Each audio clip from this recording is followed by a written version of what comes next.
Folks, welcome back to Brew Time. This week we've got Neil Barron here from Liteloks.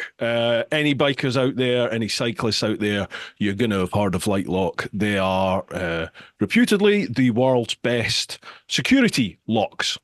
So, Neil, how are you? Hi, Bruce. Yeah, really good. Thanks. A little bit warm. It's nice to see the sun out for a change, and obviously people out on their bikes, which is what everybody wants, really, for loads of reasons.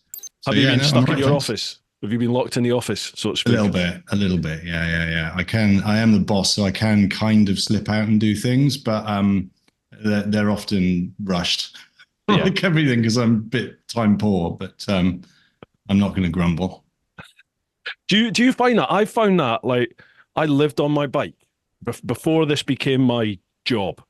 And my life. I lived on my bike. You know, I commuted in and out to work every day on it. Every moment I wasn't at work or had anything to do, I was out on my bike. Now it's actually my job. Yeah. I'm probably out maybe a couple of days a month, maybe. I actually get the chance to go out on a bike outside of like my tours and stuff that I do. Are you the same? I get the opportunity to borrow bikes, which is I've only just worked out in the last few years, which I didn't. I was just a bit dumb and thinking, oh yeah, let's just find somebody with a bike. And what you actually can do is say to people, oh, can I borrow your bike? Because I'd like to do some content, or we'd like to try out some locks or whatever. And so in the last few years, I've had a nice little stream of bikes to borrow, which then means that you ride them because you've borrowed them, and you've got to get the content, and and the rest of it. I've done things like I noticed on one of your YouTube videos recently, you had a drone in the background on your shelf. Mm-hmm. There's a sequence on our website with me on a GS on a 1250, and being followed around by a drone near where I live, which is a beautiful part of the world, right on the end of the Gower Peninsula, and it's really kind of hilly, but that was like -4 that day. Wow. On a loaner bike. And with the film crew going, can you do it again? Can you do it again? The joys of filming. Cool, it was really cool.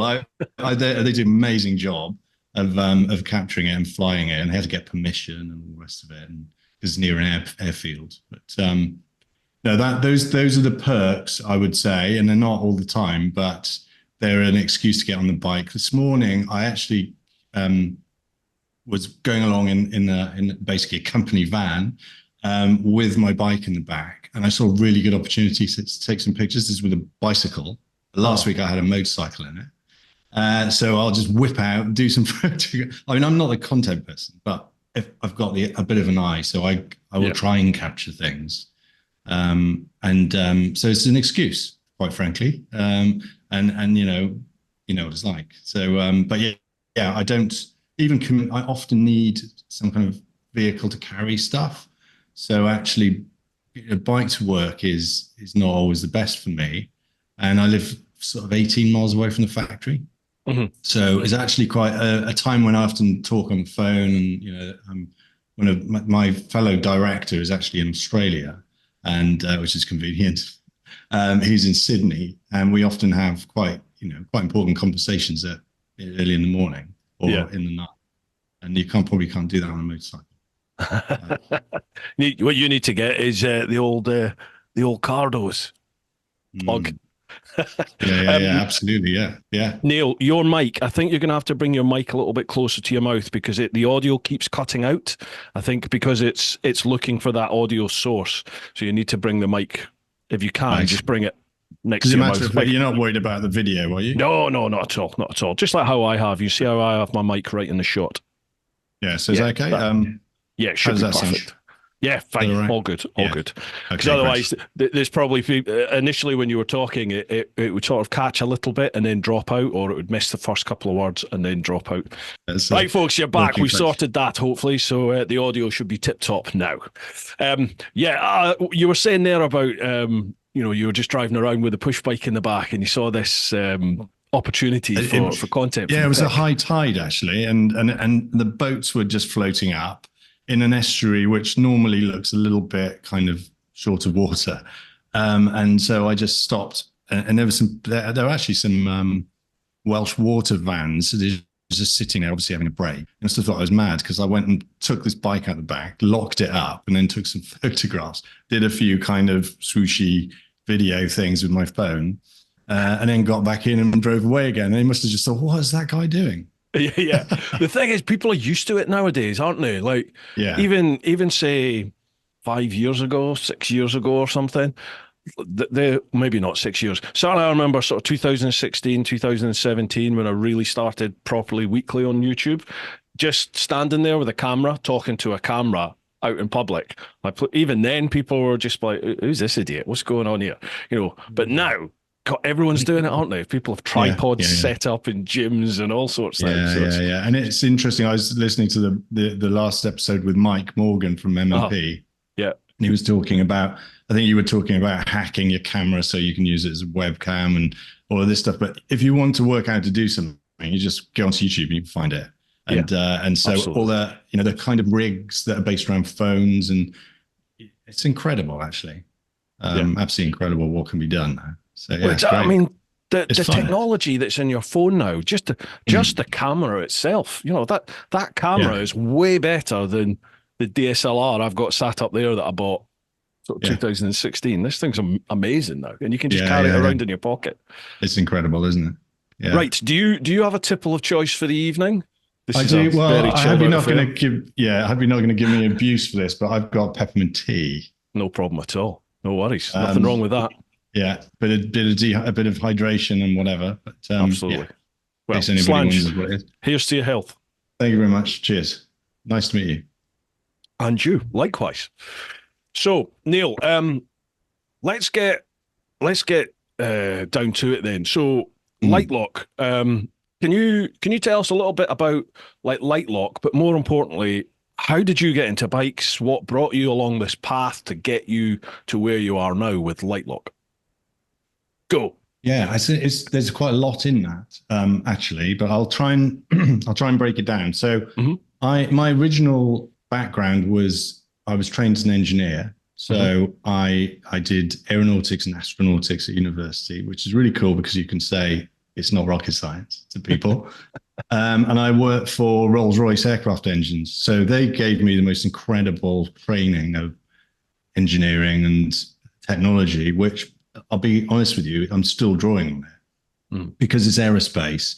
It's miles ahead of things that might be going on in consumer products. So actually a lot of the engineering I was doing didn't make sense to me maybe at the time, but then years and decades later, suddenly it's relevant.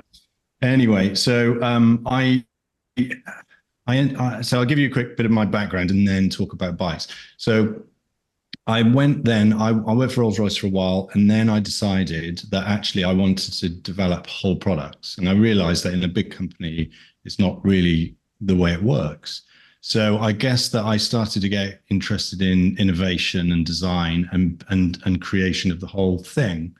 And so I left my engineering job and I went to art college, which much to my parents' kind of dismay at the time, they're like, what are you doing?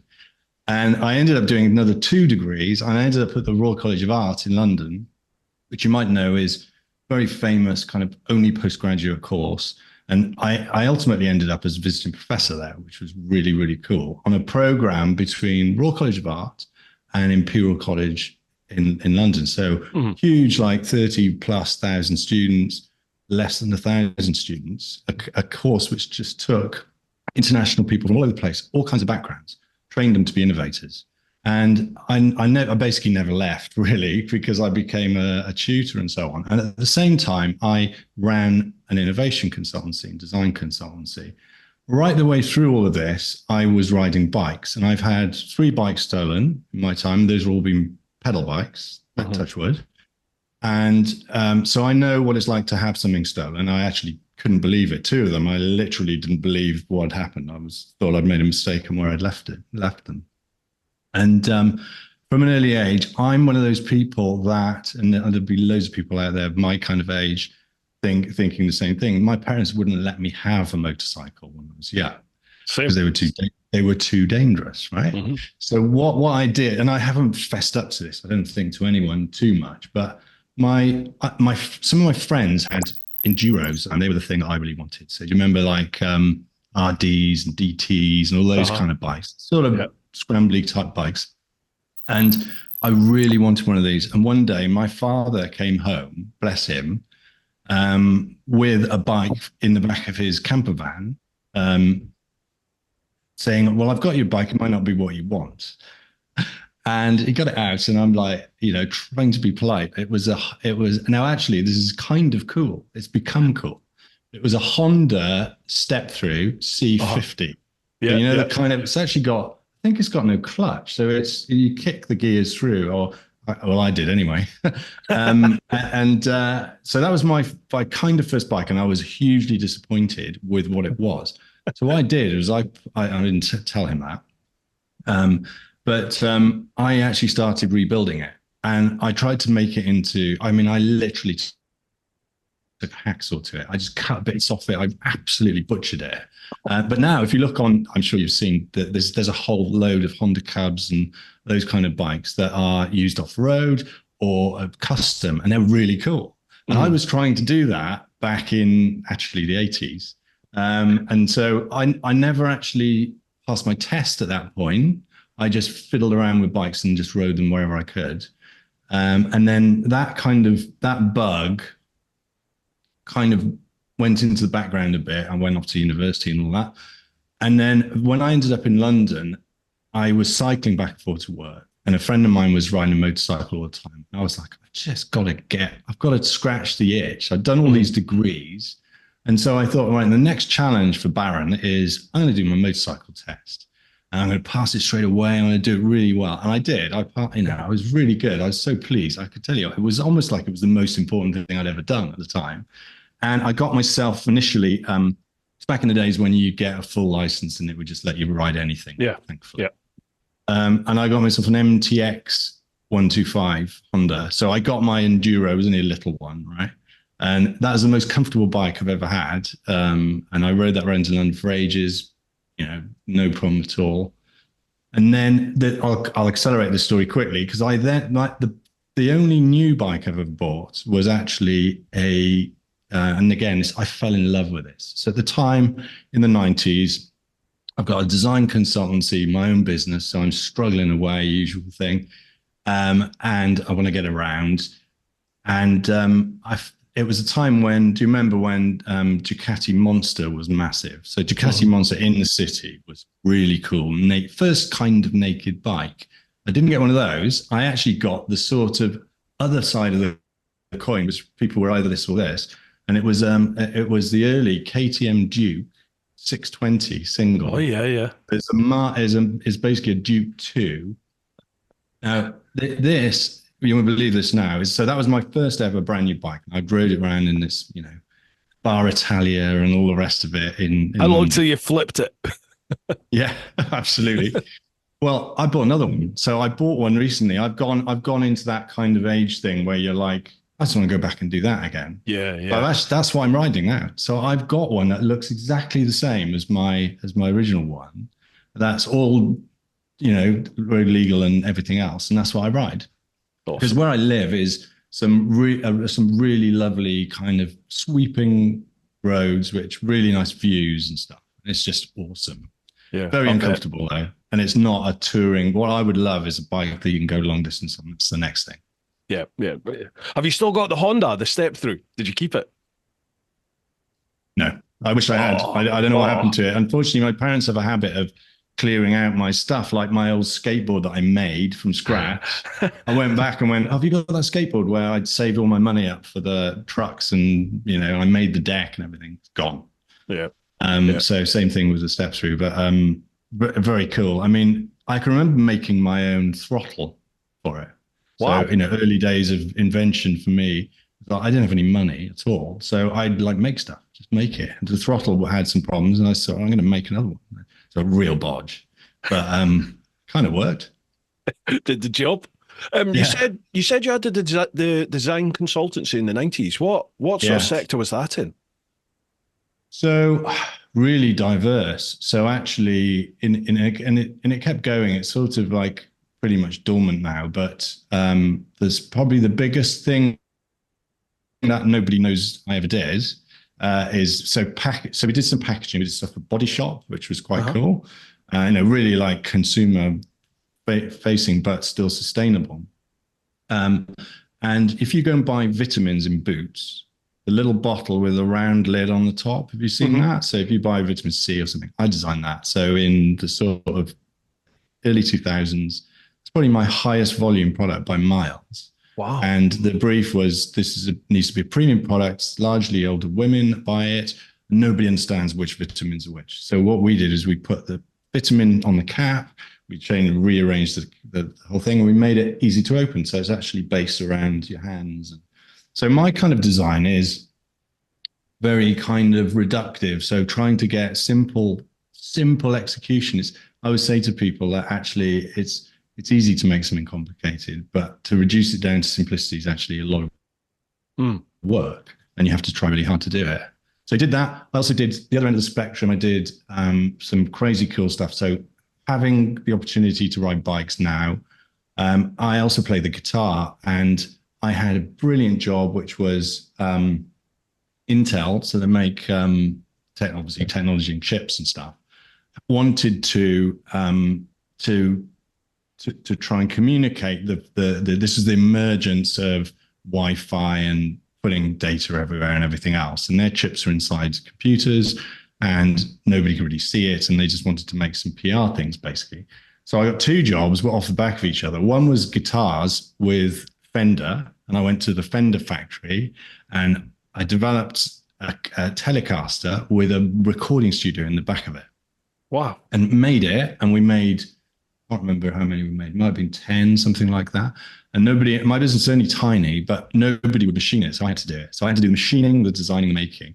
And we were talking about interference on the microphone earlier. And one of the biggest challenges is this is pre-iPad. We basically put something like an iPad into the back of a computer and then connected it up to all of the pickups and stuff and had to work out how to stop the interference. And I found, again, this is like a bit of a history of solving things that are a bit tricky. Found a material that would block out called mu metal, which I'd never heard of. Just found it and it worked. And we made these things. But of course, the client was just like, well, it's just got to work. Just make it work. Yeah, make it work. And then off the back of that, the reason I live where I live is I surf. And I did warn you, by the way, that I can talk a bit. Don't worry about it. No, she's good. You set me off.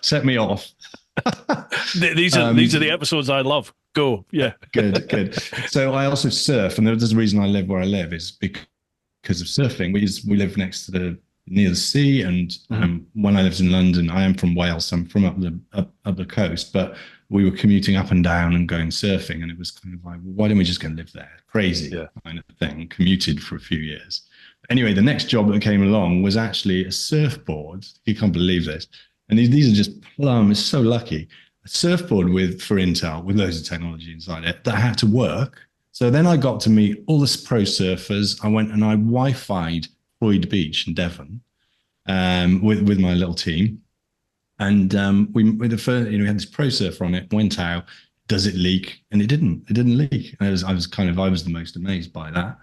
And it all worked and it came back to the Wi-Fi and it's the opposite of what you do when you go surfing. You don't want to be connected. But the idea was that it was just to communicate the thing. So very diverse consultancy. I learned loads of skills. So I had this engineering background, I had design, and then I'd got involved with brand. So just to wrap this together is when it came to coming into Liteloks, and I'll explain that maybe in a minute, my skills ended up all being useful, if you see what I mean. So we've actually built a brand and we've had to do communication. We've had to make demonstrators and films but also make engineering prototypes and develop a product that people actually want and solves their problem. So it is almost like the culmination of a whole load of things I've ever done, which is really cool. I can't complain about that. You're obviously a very creative person, but you have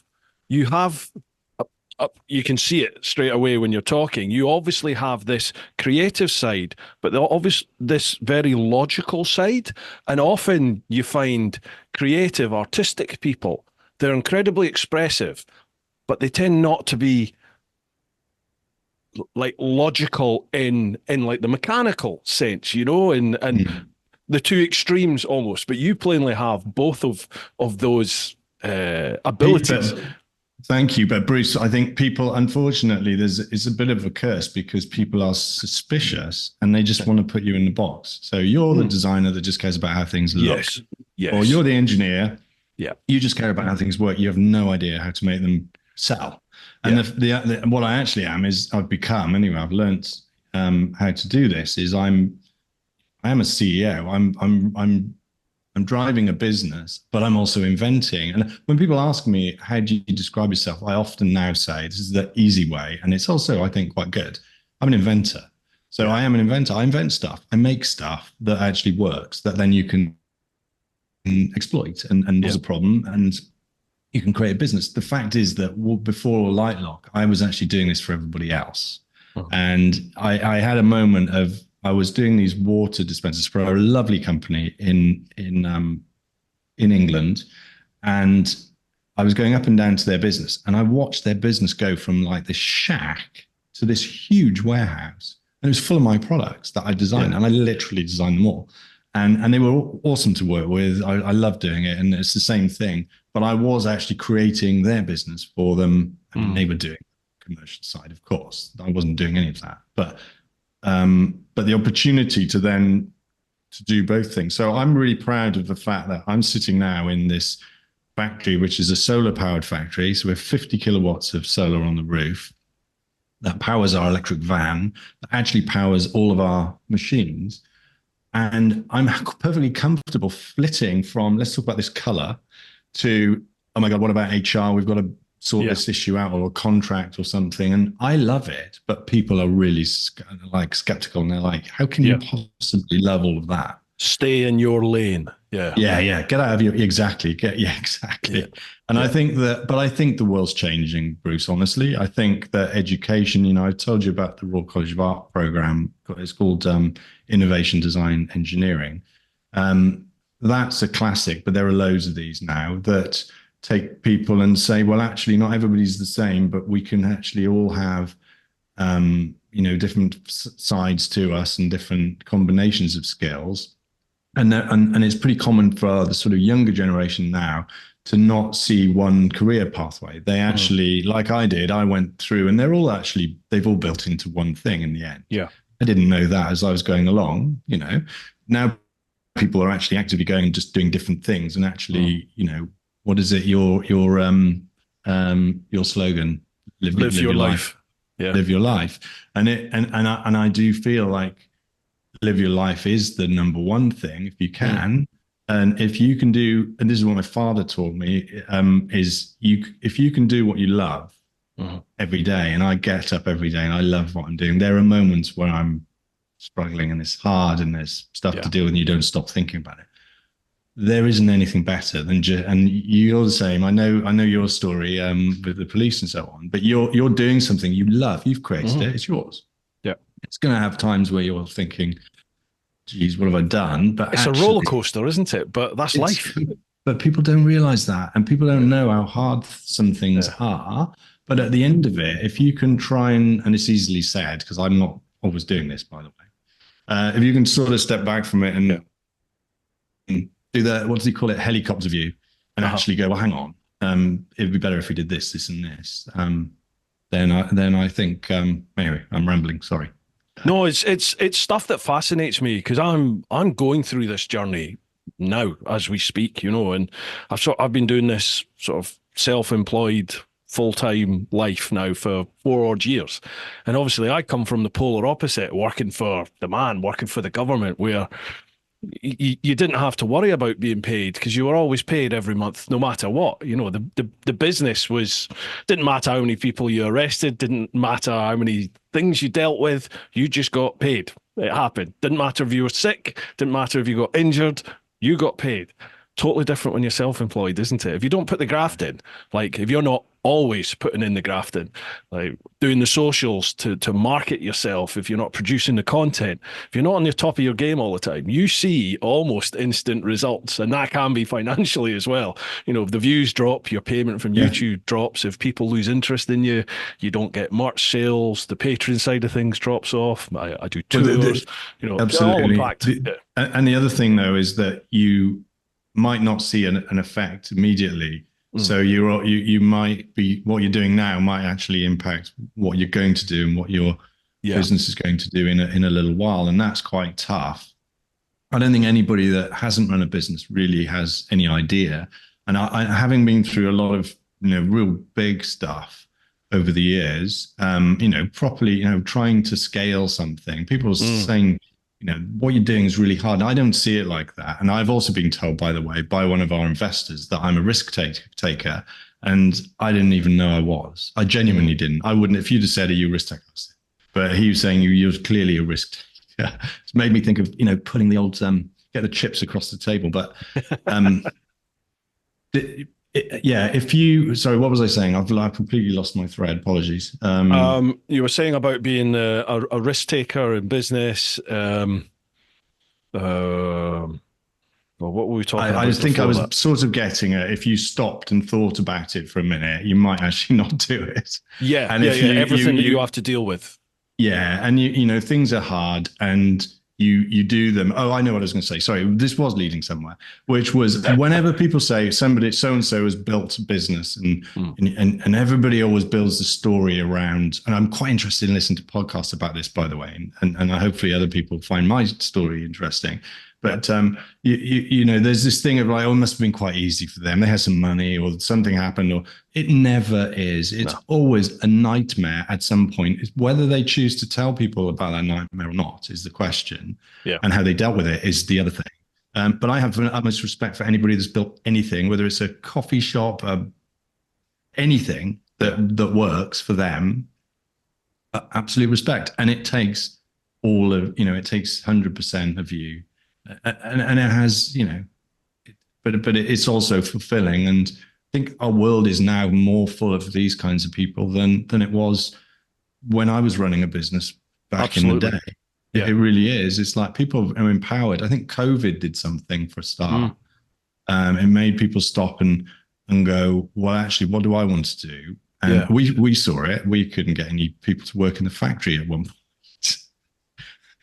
People were just like, oh, I'm not going to do this. And it made people sit back and address the work-life balance, didn't it? Because certainly here in the UK, certain lines of people were just totally focused on work. They're throwing everything at work to the extent where you're hardly ever home. Like I know people who were commuting 2 or 3 hours each way to go and then do a 12-hour shift at work. And you're like, what's the point of knocking your pan in like that for 20, 30 years? And then when you start, you're just going to fall over and, you'll keel over as soon as you retire. We'd see it all the time. It's like, live your life, enjoy the life. You've got to get that balance. There's something when you were chatting there, you must get it. I get it all the time from people that say, oh, you're so lucky for what you've done. I quite fancy doing what, like bike tours. People go, oh, I really fancy setting up some bike tours. How'd you get into it? What do you need to do? And like, I'll help people as much as I possibly can. But, you feel like saying, this isn't an overnight thing. I've been doing them since 2008. I've literally not done 40-odd thousand miles a year to try and get the experience of different roads, of traveling, of taking my mates out year upon year upon year. And, and then with the YouTube channel, you're like, I've been doing this over 10 years. It's not an overnight thing.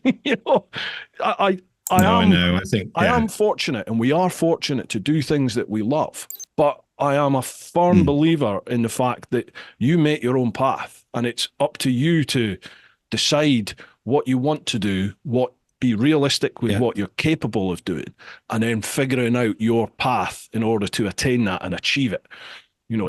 I really do think it's all down to you and grasping those opportunities when they present themselves. My favorite, I totally agree. My favorite quote is Louis Pasteur, who said, chance favors the prepared mind. I think that's what I try to operate, or that's how I kind of make sense of what I do is, if you're completely immersed in what you do, you will see the chances. Is that the opportunities come. You can't just dip in and out of something. It just doesn't work. You won't. You might get lucky once or twice, but that's why everybody that makes anything substantial, whatever that means to them, actually is fully in and immersed in it. And I think that you do get breaks though. Like I was saying to you, having surfboards and guitar jobs coming along. I can't imagine anything more. I had another one at the time. I loved Guinness. Job for Guinness. It was awesome. I met in a Guinness bar in the Soho and got briefed, and we had a 3-week project. We made these. Do you remember the surfer ad?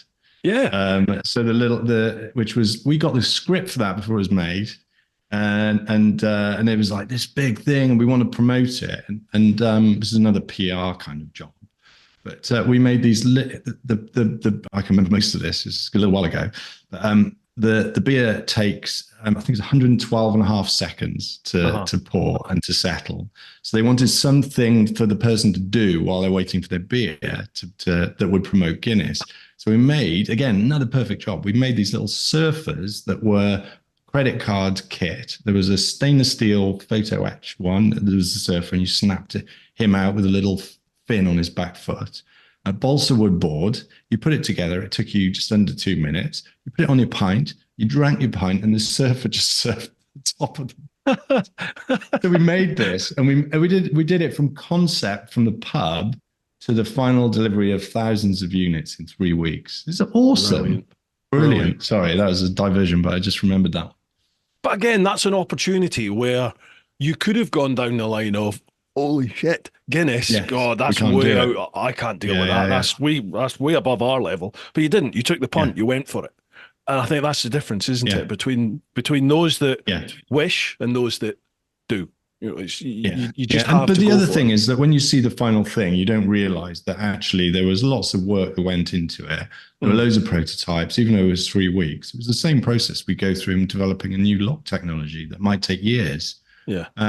But we just accelerated it. And at the end of it, like I said at the beginning, it's easy to make complicated things. It's hard to make simple things that are reductive. And this is where good motorcycles or good bicycles, when they're really good and they're really integrated and they work well, are actually a marvel of teamwork and engineering. There's an awful lot in that machine. And to get it to market, I know what all that means now, particularly owning a business and having to go, well, we need 10,000 of these or 3,000 of those, or we've got this problem, we need to join this to this, whatever it is. That is multiplied up in something like a motorcycle.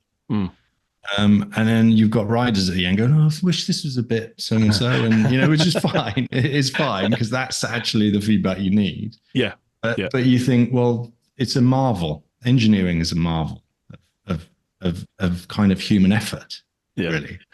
It made me smile when you said about it's easy to make complicated things, but it's very hard to make simple things, good things that are simple. Yes. I always remember I did a civil engineering degree at uni, and we had to work quite closely with the architecture students at times on various different projects.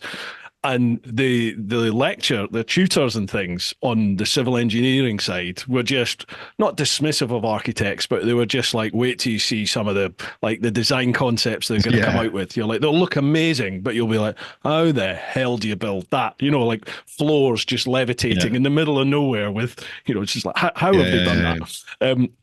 But it's interesting listening to you talk, because obviously you've got the artistic, creative side of your brain, but then you also have the aerospace, aeronautical, the engineering side that allows you to think up these beautiful designs, the concepts, but also the engineering brain's going, okay, well, how do we make that a reality then? So there's a nice marry of the two sides. Yeah, and I think you're right, but I think what actually happens is it flips in a cycle, and you actually go round and round and round. You go, well, actually, we want this, but how do we make it? Or we can make this. So what's the potential? What could it become? Yeah. And it's also a bit of a curse, because with a technology like Baronium, which is our angle grinder resistant technology, you can imagine how many things can you think of where that could be beneficial, right? And then you know, my job as well as a CEO is to actually go, right, we're focused. We need to make this. We've got to make X number of these things. Everybody likes these, so let's make these. And I'm just thinking, but you could do this, you could do this, you could do this.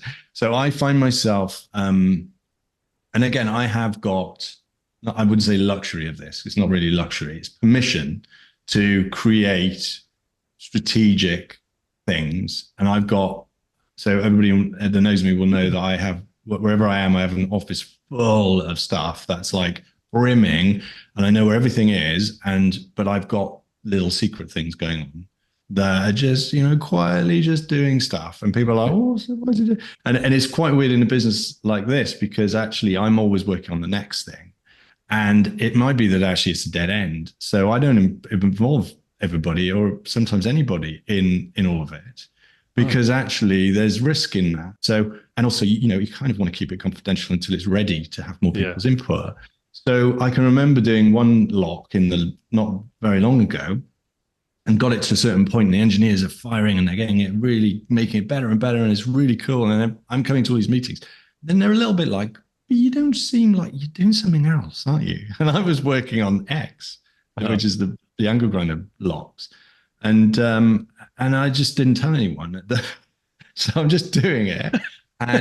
But with like big support, with like government support and working with universities and all that, but just in the business, quietly doing it. Because of course you can't have everybody working on everything, because then you end up with chaos and no focus. And you've got to be able to, in manufacturing, you've got to be able to make things, and you've got to make them effectively and sell them, you know, to keep afloat. Yeah. So I do find it almost mildly amusing, of like my secret little briefcase of something in there. And I've got these little cases. I love these little cutouts of shadow board things of, you know, not allowed to look in there. But you know, that's my sort of James Bond kind of side, I guess. How do you deal with relinquishing control of certain aspects of the business? Like I'm asking because this is something I really struggle with. I am a control freak. I'm having to learn that I need help with the editing. You know, like I'm away so much now with my tours that I just physically don't have the time to sit and edit a lot of the time. So as luck would have it, my son's actually a professional editor. So I'm trying to have him do a little bit of work for me. But even that, you know, I find it really hard to relinquish that control and just let him do his thing. How do you deal with that with your companies? Well, I think you people, what's the expression? People earn trust. And I think that you have to work with somebody long enough, even if it's your son, and because you trust your son because he's your son, but trust professionally, I mean, to actually know that somebody can do what you need them to do. And then they need a bit of your time just saying, look, I say to everybody, I've made all the mistakes. Let's not make all the mistakes again. Right? I've learned from the mistakes. So all I'm going to do is just say to you, oh, look, don't do that, because I tried to do that. And, you know, so there's a bit of that. There is the other thing, which is the maxim that you should hire people that are better than you. Yeah. And I think that in a business like mine, where you've got very distinct roles in manufacturing, the people that are doing those roles are better than I am at them. They just have to be, because you can't be great at everything. And, you know, I see myself, I'm a very much, we used to do this with the postgrad students, but you can categorize, and this is very basic, but you can people tend to have attributes of starters and finishers in projects, in teams. So what you really want, you can't have a team of starters because you won't actually finish anything. And you can't have a team of finishers because actually you won't have anything started. So there's nothing to finish. So if at the smaller scale, I think, you know, if let's say you've got, I don't know, filmmaking idea, and you can set it off. If you've got the idea, you set it off, and then somebody gets so far with it and you review it with them. And then you put your input and you just help direct it, and you become a director of work. That is immensely frustrating for somebody like me, and I think you, that actually is used to doing something, because I can sit and draw. I can draw by hand. I can do 3D CAD. I can do spreadsheets. I can do all kinds of stuff. I can write, I can do loads of stuff, but not necessarily the best use of your time when you get to a certain level of busyness. So you've got to work out which bits. I'm not saying I've got this crack, by the way, Bruce. I really haven't. And I'll often be doing something and people will say, should you be doing that? As in, can I help you? Or, but I think that's the key to it, is trusting people and then also knowing where you're good. So knowing where you're going to really make an impact in the scheme of things, and then inputting that input so that at the end of it, you look and you go, well, I'm glad I got involved with that. Occasionally I let things go and then I go, oh my God, it's like, why are you doing this? But often it actually is fine. And you just go, oh, it just needs a gentle nudge. And then other times now with stuff, I'm just like, there's some things going on. I'm just like, people tell me what's going on, what's for everything. And we're really good at reporting. We've got a board of directors. We've got all kinds of things that I've had to learn how to do. But I can find out things, but there's things going on I don't really have to know about. I don't need to know exactly how things go, as long as they go from there to there. Yeah. Yeah. We are sending product. We send products all over the world. We export 60% of our factory output. Wow. So it's like it's gone to another level and it's going really fast. What do you find is your sorry to interrupt. Apologies. Yeah. No, at all. No, go ahead. What do you find is like your biggest market? Is it the cycle market or the motorcycle market? So because we're UK based, we tend to talk to UK people. We're obviously English and everything else. We have, multilingual website and stuff. Yeah. But there are way more cyclists than there are motorcyclists. That's just a fact. There's about 100,000 new motorcycles registered a year, but there are probably 1 million or 2 million bicycles if you include all the kids ones in the UK. Yeah. So we're talking just radically different numbers. So in terms of our customers, we would see something like, and this varies, but it could be 3 or 4 to 1 in the favor of bicycle.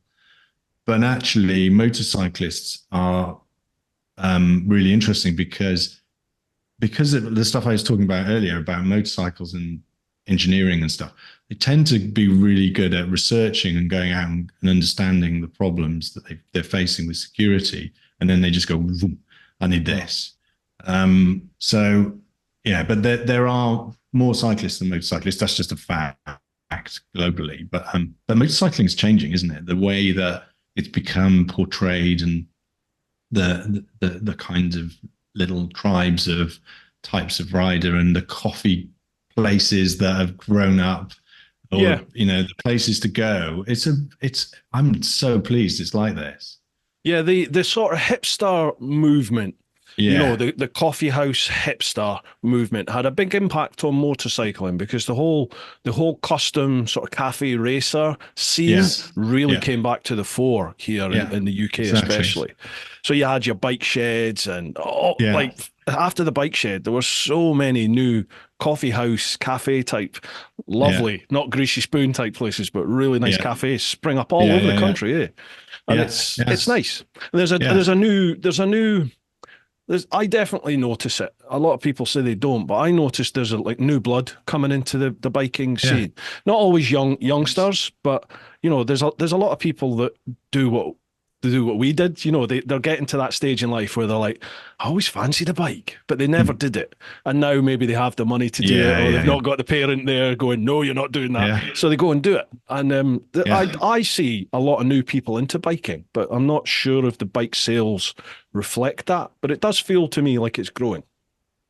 So we're part of the Motorcycle Industry Association, which is a really cool thing that actually distributes information data all the time about what sells, and we're interested in where are thefts happening, which are the worst areas, and also what are people riding. And I looked at them just before coming on because I thought it might be kind of helpful.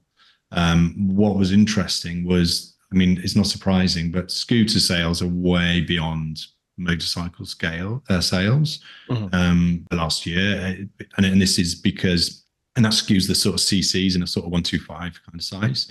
But obviously, this is people commuting, right? So it's a practical thing. They're often around cities. One thing that's happened is that, sorry, I don't want to just jump into this, but is that some of the territories where places are, the places where bikes have been stolen have changed. The sort of leaderboard has changed in the last year. There's a lot more in Avon and Somerset, and actually South Wales, where we are right now.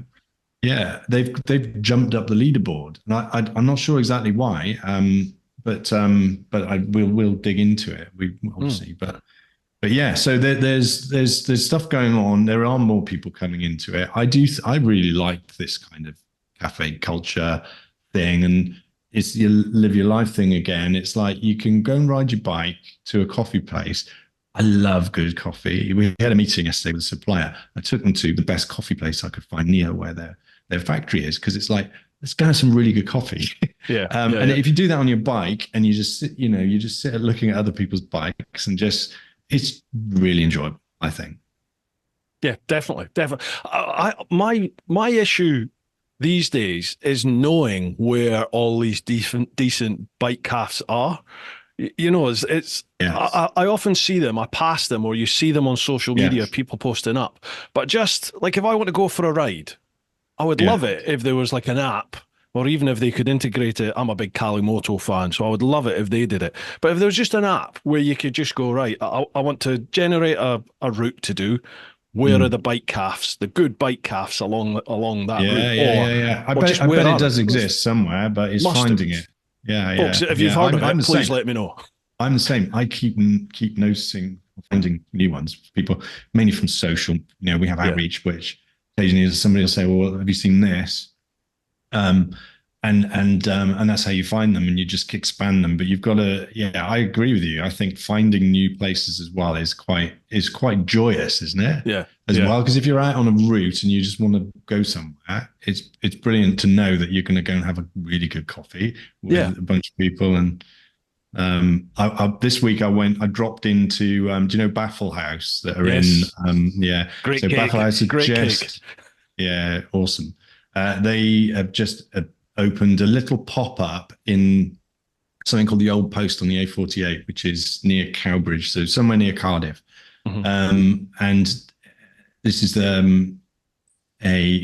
it's a sort of temporary step towards the bigger thing that they're going to release. But I just dropped in to say hello. I was driving past, not on a bike or anything.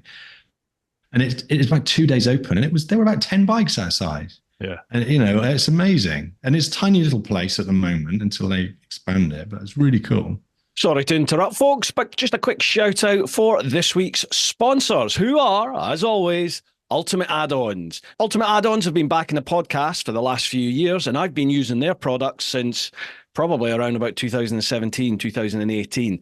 They specialize in phone holders, so both the mounts that attach to your bike and the protective cases that your phone goes in. Now, these cases are shockproof, they're dustproof, they're the perfect things to put your phone in whilst you're on the bike. And even if you do have a mishap, your phone is nicely protected inside that case. You can still use the phone, you can still use the touchscreen, you can even still use the cameras. They do a wide selection of mounts. I use the ratchet strap, which is actually in their cycle section, but you can pick any one you like for your particular bike, or a generic one. It's up to you. Ultimate Addons are also doing a number of other accessories, things like action camera mounts. They're also now doing heated grips. They do things like a balaclava, USB, USB-C, power adapters, lots of different things. Head to their website, check out the products, and if you use the code TeapotOne with the number 10, TeapotOne10, then you will get 10% off. A massive thanks to Ultimate Addons for all your support.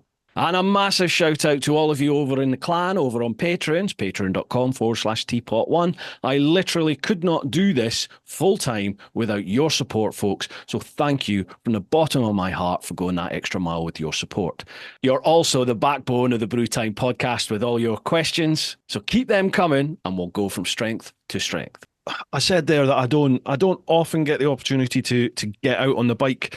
So when I do, like yesterday was a prime example. There's a couple of boys I used to work with in the old Bill, and I'd not seen them in years. And we've been trying to organise a time when all three of us were available. And literally, we've been trying to do that for the last year. So yesterday happened to be a day when we could all make it happen. For 4 or 5 hours, we had free.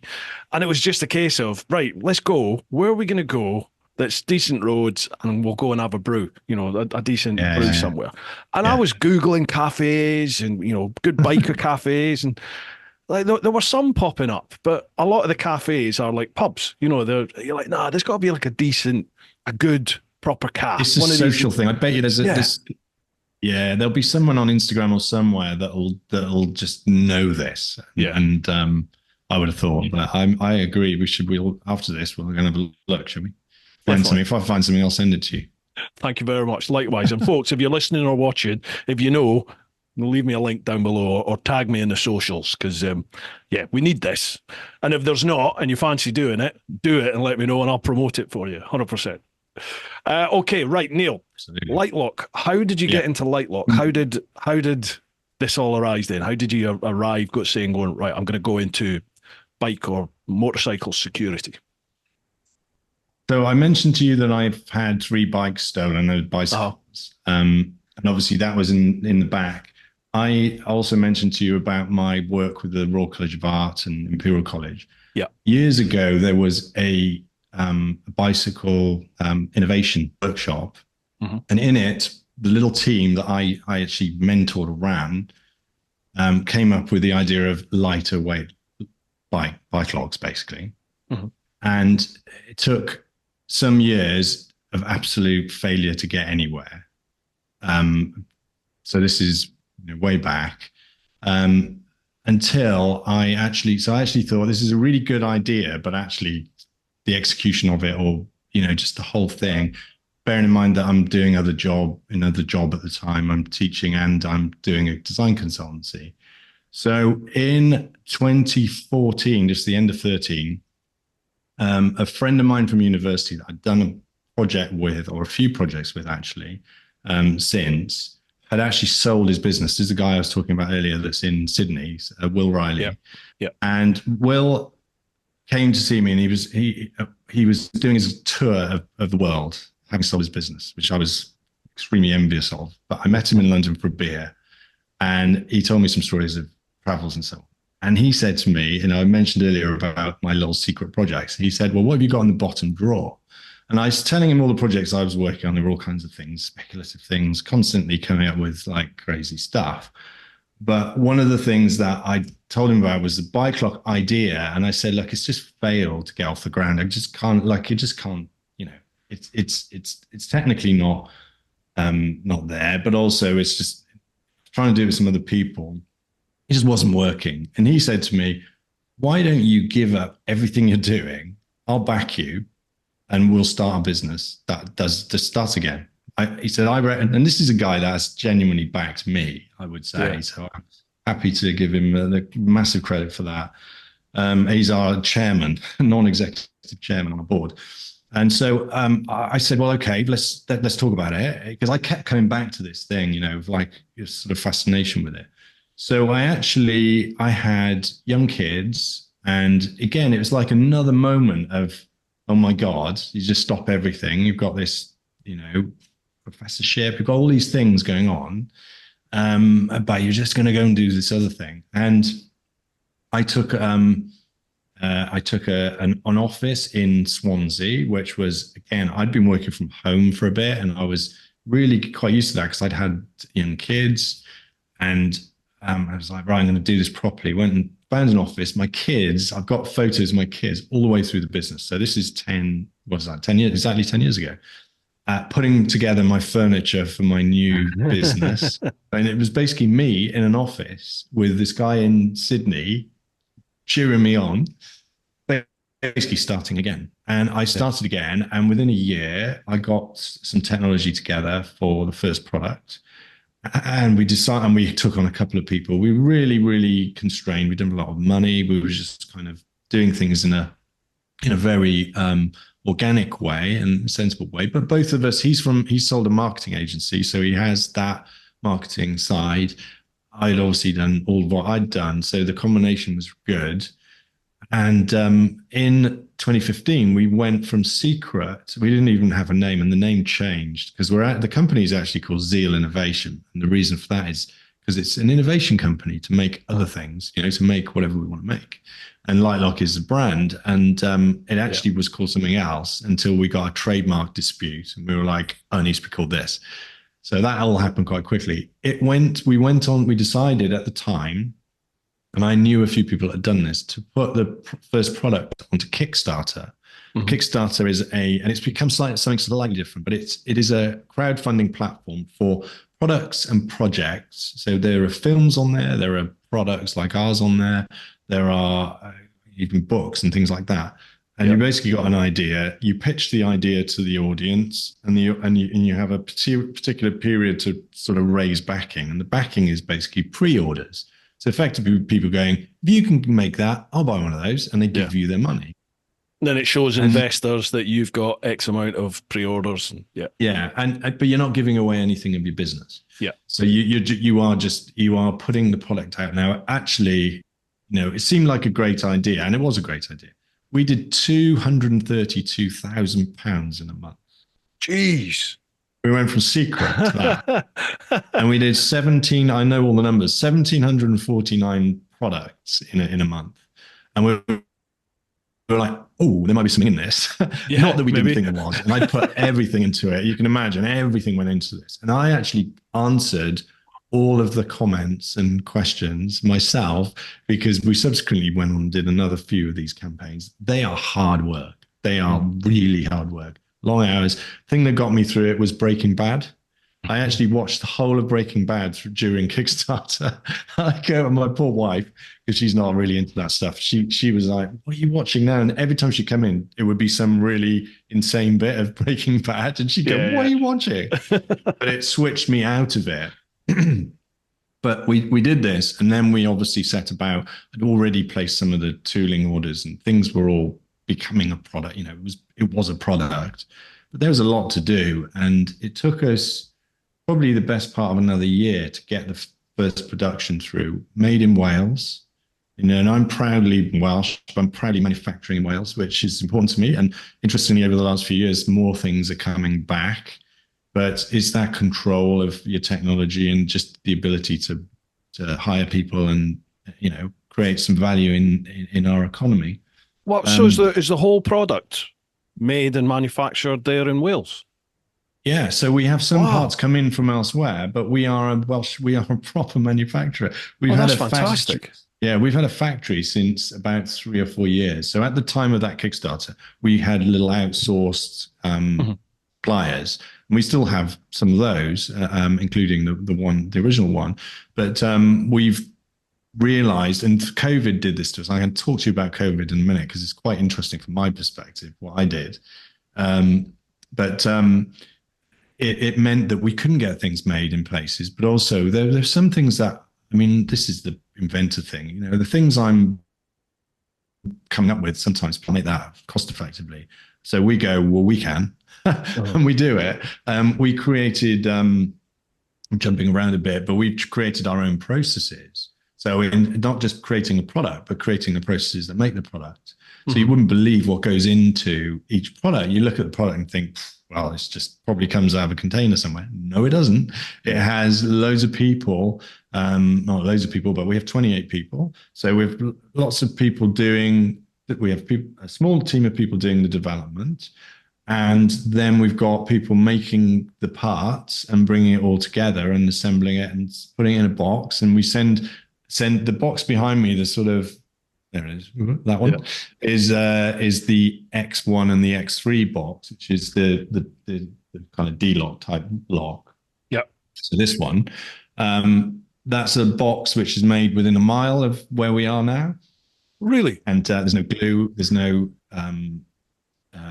there's no plastic in there in the packaging. So this is a plant-based polymer overmolding that we developed ourselves. We made the machine to make it.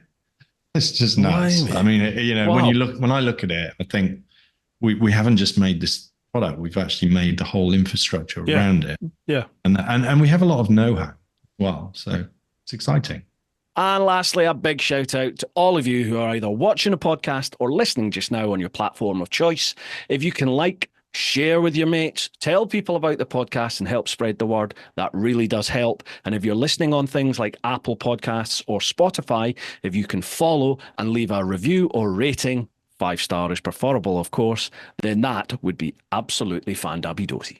All right, folks, let's get back to the podcast. That's fantastic. I wasn't aware that it was like a wholly UK-based product. Yeah, we do get some bits coming in, but of course we do. But yeah, our clever stuff is done here and by us, and wow, it's hard that's great to work. hear this day and age. Yeah, this is why. So we probably haven't. Well, if you haven't heard it, probably lots of people, other people haven't either. But the Made in Britain thing or the Made in Wales, you've got to be careful with Made in Wales. I love Made in Wales, but people in America, for example, don't really know exactly where Wales is. So you kind of end up going Made in Britain works. Yeah. But we those stories, we probably don't land them well enough because we're also a little bit twitchy about showing people exactly what we do because it's know-how and we're precious. But like I said to you previously, we are solar powered. So it's a beautiful sunny day now. So I know that all the energy that's being consumed by anything in here is being consumed off the grid, and we have local people, and it's great. I mean, I think it's something to be proud of, but not without its challenges. Yeah, I bet. Like Wales, what do you do when the sun's not shining? Well, you still get some power out, but it hasn't. Well, let's be honest, it hasn't been sunny since. Well, somebody said to me the other day, July. Well, I bought my new bike. Christmas. It's been horrific. Yeah, I bought my new bike, the new GS, in October. Early October, I got that. And the day I picked it up, it rained, and it kind of feels like since then, you could probably count on one hand the amount of times I've ridden that bike in the dry. Yesterday being one of them.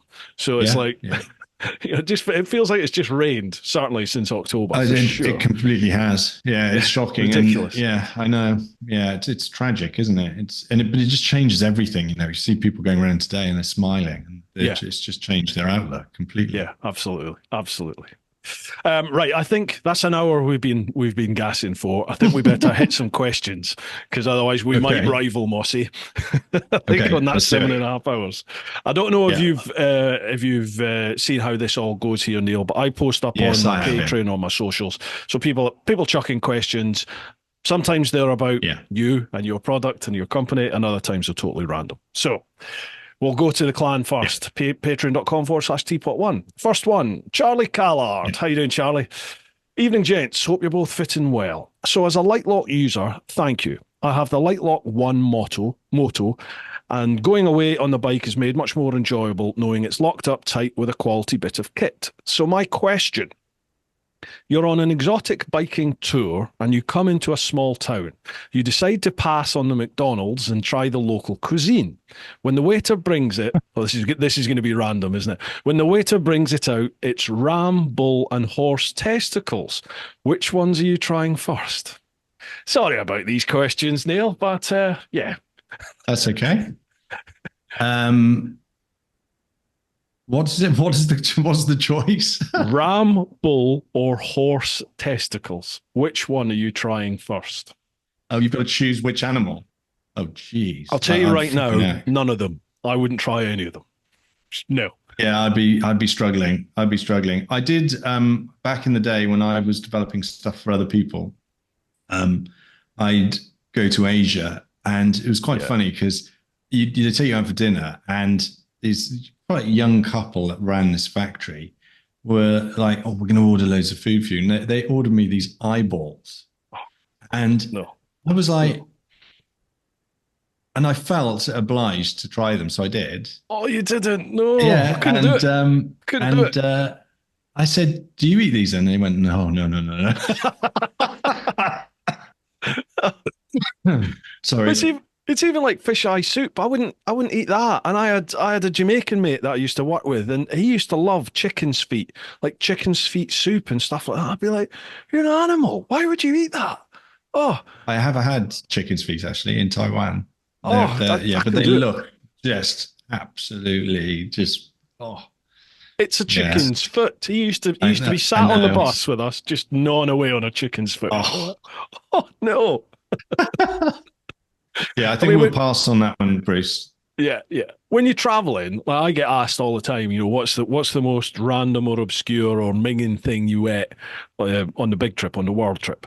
And I can honestly say everything I ate to me just seemed fine because a lot of the time I didn't really know. I didn't know what I was eating in some places. Yeah, You yeah, just yeah. The ate it. language. So I have no Yeah. idea what I ate. It always tasted like beef or chicken most of the time. So that Yeah, a was lot of it. the things are the thought of it, aren't they? Yeah. Yeah. Yeah, yeah, Yeah. yeah. Yeah. Yeah. But oh well, when you're hungry, you eat, but I certainly would not eat bollocks. I'll tell you that right now. Cheers, Charlie. Thanks for that one, mate. Next one, Paul Brown. Hi, Bruce and Neil. Hope you're both well. Question to both of you. It's fair to say the Liteloks was one of the most high profile security product releases ever. A completely new approach with many plus points. Many trusted YouTubers had one and endorsed the Litelok. However, it became the subject of many, I believe, unfair articles and videos of it being overcome. Those who had endorsed it took those who had endorsed it also took a fair amount of flack about it. Why do you think it seems to generate such a backlash, and did it affect your strategy going forward? Thankfully, the X1 and X3 seems to have been well regarded from the beginning. That's interesting. Yeah. Yeah. So I mentioned at the beginning about the challenges in building a business, and what he's referring to is is is that. And I think when you have a business that is substantially online and we're in a trust-based category, the fact Mm. is I've had bikes stolen. I want to create the best products I can create. There's no other agenda here for me. Is that actually there was an element of people like to pile on things, and actually 100%. what he's referring to is actually a video which went pretty viral and was pushed by somebody anonymous, and you got to question it. And I had to live through all of this and answer stuff and whatever, and I certainly didn't shy away from it. What actually happened was that it meant we had a product which passed the Sold Secure Gold test. So we were selling something that was accredited. So we only sell things that are accredited independently. Mm. Of course, we are really good at testing. We've become amazing. We've got amazing equipment and we're really good at it.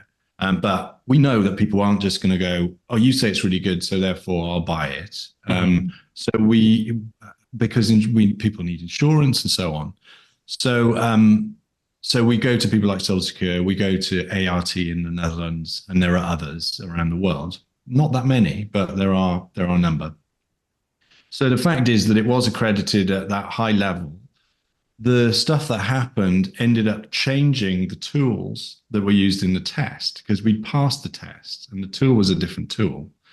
And you just got to question, why does somebody want to create that? Because the fact is that bikes were not being stolen in that way. Because because we're all over the data. We're constantly talking to the police. We talk to Secured by Design. We talk to everybody we can. I said to you about MCIA and MCRG, and there are all kinds of organizations. So effectively the tool list changed, and the only casualty was us. So this is a classic innovator's dilemma: is for one thing, your product doesn't suddenly become rubbish overnight, right? It's still protecting lots of bikes, and it is still really good product. The fact is, the test that was done anonymously on the floor, and with a tool that at the time was difficult to find in the world because we had to import it from Japan or somewhere. Is this the big cable cutter? Yeah, one? yeah. It's a particular kind of cable cutter. You can actually buy other ones now. So anyway, so now what we did though was the big response was you couldn't just go, oh well, okay, it's not very good, and that isn't the fact. I stand by the fact it's a great product, and I still use the product, and lots of people do, and it's great, and it will do the job. But I just so happened that this is around the time that COVID started to happen. So being the inventor that I am, and as I said to you earlier, the easiest way to describe myself is, I'm kind of secretly doing stuff. I just went into my shed, which is actually a railway carriage, and I disappeared into there for most of COVID. Obviously still had the first factory going into just being built, and not the building being built, but the processes being built, and came up with a new product that actually breaks those cutters. Wow. And the product is Core. So Liteloks Core breaks those cutters. It snaps the cutters. Not all of them, but most of them affordable ones. Wow. And so that we set, and it's a classic response of somebody going, well, hang on, what are you going to do about this? Well, actually, we're going to do something even better. We're not just going to fold and go, oh, well, yeah. So I'm quite proud of us for doing that. The reason I'm sitting in a factory today, because we had to take on another premises, because we have a process that involves lasers that is, the main part of it's 11 meters long. The rest of it's probably the same again. So it's quite big in order to make the product, which is the Core product, which is this one, right? Yeah. So so this has got, how about that? This has got an exoskeleton. Yeah, this has got an exoskeleton around a flexible core. This is all patented, and it's all made here in Wales, and it's actually made in our factory. And I think one of your questions that did come through was, why does it keep selling out? Are you closing it up? We can't make them fast enough. Wow. Like lots of our locks, because actually there's high demand. And but that was our response to what you were talking about. So we still have those technologies, and they're still good, but we have even better ones. And we've gone again above Core. We've actually come up with X1 and X3, which is I'd been working on since 2017, so 6 years. The angle grinder resistant material is just absolutely incredible performance. So we've gone from ART2, which is the Netherlands rating, to ART3 with Core, which is what I just showed you, to ART4, which is motorcycle diamond, which is the highest in the UK, and it's motorcycle rated in Europe as well. So that's our response to these things is to just keep getting better. And it's become harder because we've stepped more into manufacturing, but at the same time, we've learned so much about this and how to develop products. And bear in mind that when you buy our products, anybody's locks, they have to get to the level that they're getting to. And I do trust the accreditation process, by the way. By the way, it's like having kids again every year when I go to an annual audit. It's horrendous. Because you're like, oh my God, they're going to break your lock. It's how long it takes. That's basically the game. And the fact is that every lock has to survive to get to the rating. The tool list, I can't tell you what those are, but the tool list for that rating, for a certain amount of time or a certain amount of force. So we've replicated all of that in our own little lab. And so we know what we've got. So it isn't as nerve-wracking as it sounds, but it is still nerve-wracking. So that's how this works. And you've got to go against all the other tools. I honestly, you were asking at the beginning about starting a business. My wife and I talk about this. Why did you choose to do something that people want to break? I didn't think it through. It's the answer. You don't, because you don't think like that. You don't think, you just think, I can do something better. That's my mentality. I can do something better. And but the fact is that our products are there to protect people's bikes. And just to flip this conversation a bit, we get what we call a success story about once every 2 days, sometimes once every day, from around the world, of people saying, Liteloks, thank you. You've stopped my bike from being stolen. Here are the photographs. Here's the CCTV footage or whatever it is. This is what happened. And we then we collect those and we actually show other people them, because that's the efficacy of a lock. We really only exist to stop the thieves, and the thieves are, if your products are good, they'll move on to somebody else's. Yeah, absolutely. They'll always go for the easy option. 100%. Yeah, they'll always go for the easy option. So that's the long answer. You've got a lot more there than the answer. Sorry. As a consumer and someone that's within the industry, so to speak, I mean, I follow you guys. I follow Liteloks on your socials, and I'm very aware of the success stories. But they're with the X1, X3. I'm very familiar with them. No, we have them with the others as well all the time. So as a like a customer, I can't think off the top of my head a time when I've seen the Moto. So for me, it's like, well, if the success ones out there, push them a lot more, because at the moment I only see the X1, X3s. Yeah, I know what you're saying. It's self-perpetuating to some extent. Yeah, I agree. I mean, the fact is, it depends where you are. My advice to people is use the security that's appropriate for where you are, and use as much security as you can carry and you can afford. Yeah. There's some places where you don't need angle grinder resistance because there aren't a lot of angle grinder thefts. So therefore, but there are other places where you absolutely do have to have it. I've traveled around with this company to do various missions of connecting with people and all kinds of things. And probably the worst place I've been so far is San Francisco. I was in San Francisco. I'd going around all the bike shops. I actually hired a bike and cycled around all the bike shops in San Francisco. Big mistake, because there's so many hills. Of course. I did right. Yeah. I looked at the map and I was like, I'd go through to Oakland. It was 6 miles. I'll be absolutely fine. 6 miles uphill. Yeah. I got to this bike shop and I'm just like this. And the legs are gone. Can't walk. Yeah. But that place, one bike shop I went in, somebody's brake cables had been stolen. The guy was like, just give me some brake cables. They've just been stolen. Wow. Because there's a currency on the street of bike bits, and you can't leave your bike for any time at all. It'll just get sort of completely broken up. It's like catalytic converters, isn't it? Or at the moment, there seems to be more and more of the TFT dashes off the BMWs. They are starting to be stolen a lot more now. So obviously, companies are now springing up security devices that will lock your TFT in place. It's crazy. It's like they're not just nicking the whole bike anymore. It's just specific bits they'll go for. Well, it's the value, isn't it? And it's a bit like e-bikes with batteries and motors. Those are the valuable bits. Yeah. But the thing has changed, certainly with angle grinders, that motors and batteries have become cheaper. So you can buy an angle grinder in the supermarket, in one of those middle aisles. So yeah, it's a bit of a I wouldn't say an arms race, but it's that kind of thing. Mm-hmm. And as you said, well, we're saying nothing is ever 100%, but your X1, X3 seems to be, they seem to be completely grinder proof from the, they're not proof. Nothing is tool proof. So it's about time. So yes, but they are serious high performance. I mean, they're way beyond what they need to be to pass the tests that they do. And we can tune our technology as well to put more barium in the right place. So we're constantly looking at that.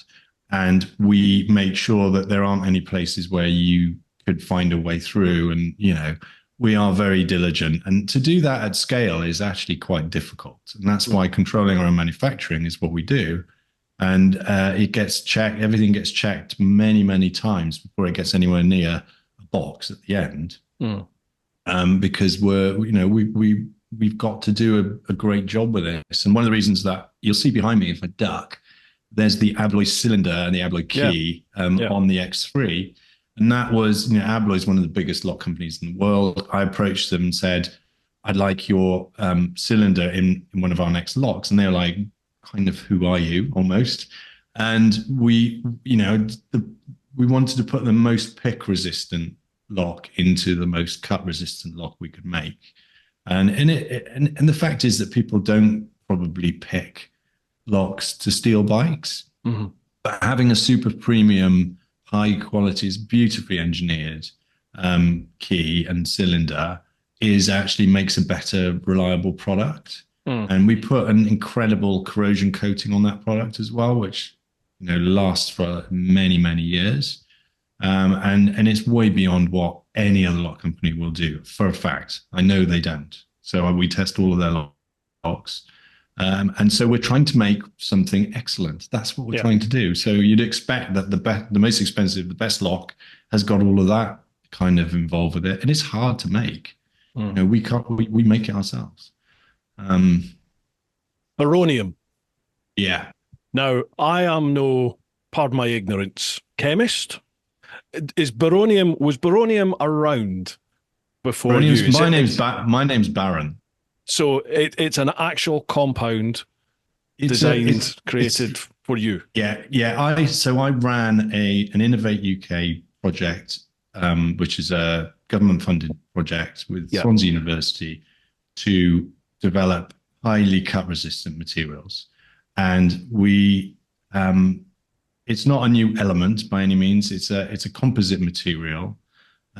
Some of the technologies exist in other parts of industry, so we are bringing together things that are aware. But we've created something which we have obviously got our intellectual property and know-how in. So there are materials and geometry and the way it's applied and so on, and it's substantially tested and everything else. We wanted to name it because why wouldn't you? We've created something amazing. And it works, and it rips apart discs, cutting discs, and just puts in that barrier of time, a lot of time. And I don't know if you've seen our website lately. We've just revised. So I spent a couple of months working with an animator to try and dramatize baronium, because people are like, well, what is it? How does it work? And it's kind of like you can't show them the chemistry or the pure engineering, because partly because we don't want to, but partly because it's quite hard to communicate, right? So what we've done is we've done an animation that shows these very hard particles sitting in a substrate, which is metallurgically bonded, so effectively welded to the surface of steel. So the point about defending against multiple tools is that the baronium is mainly there to defend against the angle grinder, and the steel is there to do everything else.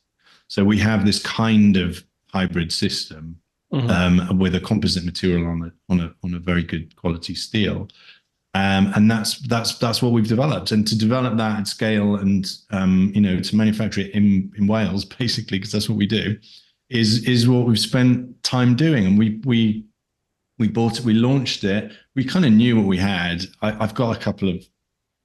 Do you want to do more questions? I've got a couple of great stories about when I was doing the testing. So I have all the time in the world, Neil. It's all down to how long you want to be here. So there's a motorcycle related story. So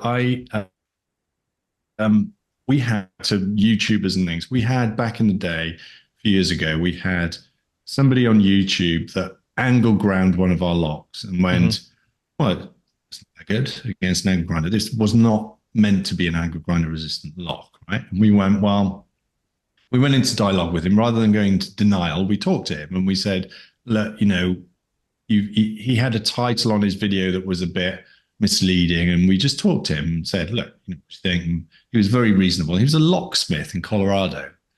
And I started chatting with him, and he said to me, look, I've got some ideas, but if you ever develop an angle grinder resistant lock, let me know, because I'd like to work with you. So I don't forget anything like that. So I'd remembered this, but of course went away and developed my own technology. And then when it came to testing it, I thought, well, why don't we get back in touch with the very skeptical locksmith in Colorado, go and see him. No kind of like not paying him or anything, just literally like, you're skeptical, me, I've talked to you, let's try this product. So this is the good part of the story. So when I go anywhere, there's always a transport problem, right? So you go, well, you look at the States, it's so big. I mean, I'm sort of naive when I look at it and I think, well, I look at a street map and I think, well, I can walk from there to there, and you can't because it's huge, right? So I looked at the map and I was like, well, I don't even know how to get there. So I had to go to Denver. And then his locksmith place was up in the mountains near Aspen, Colorado. I mean, really cool place. In this little basin, sort of over the top of this 12 or 13,000 foot mountain, which was in the winter would be snow. And so I was like, well, I've got to hire a car. And then I was thinking, I'm going to hire a bike. So I've started doing this. I'm kind of becoming famous for it. So I hired, and I thought, well, what am I going to hire? And I'm not a big Harley fan. No disrespect to Harley people, by the way, at all. I get it. I think they're cool, but it's not my thing, right? So everybody's like, "Oh, hire a Harley," and I'm like, "No, no, no." So I got a Yamaha Tenere 1200 adventure bike, which is what they had in the particular place. There are multiple stories here, which I think you might like. So I went in to picked up the bike, and these guys are like, "Oh, you're English," like, well, actually, I'm Welsh, but let's not talk about that. And they said, "Well, why are you here?" And they saw me loading up the bike with all these locks and stuff. And I actually had Core with me because it was brand new. This is in 2022, so I had that with me for taking photos in the desert, and I had the prototypes of the two X-locks. And so I started talking to them, and they were like, the first thing they said to me was, I said, "Oh, I'm going to meet this locksmith, and he's going to test these locks for me. I don't know what's going to happen." They said, "Well," I said, "these are angle grind resistant. They're really, really high spec and everything." And they said, "We've got guns. Do you want us to shoot them?" That happened to me four times on the trip. Yeah, and these guys in the bike hire place were like, "We're going to shoot it." And he said, "I've got collection guns. I'll start with the smallest, and then I'll move up." It's just like, oh my god. So anyway, I get on the bike. I said there's multiple stories. They're all bike related. Got on the bike, rode out of Denver, out of the city, got into the most incredible place. I mean, I would go back in a heartbeat. Went up to Aspen through these mountains, and you're cutting through what I can only describe as Wile E. Coyote territory. They're cut through these red rocks, and you're riding along, and I'm just thinking, I'm the luckiest man alive. I'm doing it. I've got my locks on the back. I've got a small bag. This is it, And so anyway, I get to meet the locksmith who I buy lunch for. And he says to me, "Look, we're going to do the testing. I'll go to my workshop. It's just down the road." And down the road was like 70 miles away. Yeah. Right. So he said, "Look, if you don't mind, I've got to deliver a safe. So I just go, you follow me to my house in my pickup truck, and we'll pick up the safe, and then we'll go to the workshop." So I'm like, "Fine, I'll do whatever. I've come, really far. I've just got to do this." Right. So I follow this guy who I barely know. He goes to his house, and it's me, his wife and stuff. He gets into the truck, reverses up. There's a 5-ton safe on the back of a trailer. So he takes off on this pickup truck, and he goes onto these roads, and he goes back into Wile E. Coyote territory, straight through these rocks. And the safe is bouncing around on the trailer, and I'm behind it going, and he starts to accelerate, and I'm just like, I don't know if I can keep up with you. I literally He's got a 5-ton trailer on the back. I'm on a motorcycle. He's outpacing me completely. And all I could think was, I'm at this sort of pre-launch stage of what I think is probably my best ever work. And all I can see is headlines of like founder dies in Wile E. Coyote tragedy or something. Final destination thing. Yeah. And so anyway, I followed him, went into his workshop. He tested these things, and he just went through loads of discs, and he was really good at cutting, by the way. And I filmed him with no scripting, no, look, try this, don't do this, don't touch that, just do whatever you like. He turned to me and he said, "I have never seen anything like this. I've got safes." Wow. He said, "I've never seen anything like it." So I actually we haven't put it anywhere because I didn't know what to do with it, but I got him to say it on camera because I could show it to my board and say, "Look, I told you it was good." Neil, there's a thing called social media. It's quite powerful. Yeah, I know. So anyway, so then I ended up having to go back, obviously, went back in reverse, went up over the Aspen Mountain, then got hit by a thunderstorm, got back to stay in a hotel in Denver. I mean, drenched to my pants, really horrific. And I did have a little Insta camera on there to try and capture some of this. And I don't think I quite got the thunderstorm, but it was like, you could see me just going like this. They do storms well in the States, don't they? They do. It was storms. Incredible. Got back to take the motorcycle back the next morning. I turn up, and there's a row, and we've got some of these photos on our website, but probably not the most kind of interesting ones. There's a row of Harleys outside, And I walk in, and there's two guys in cowboy hats.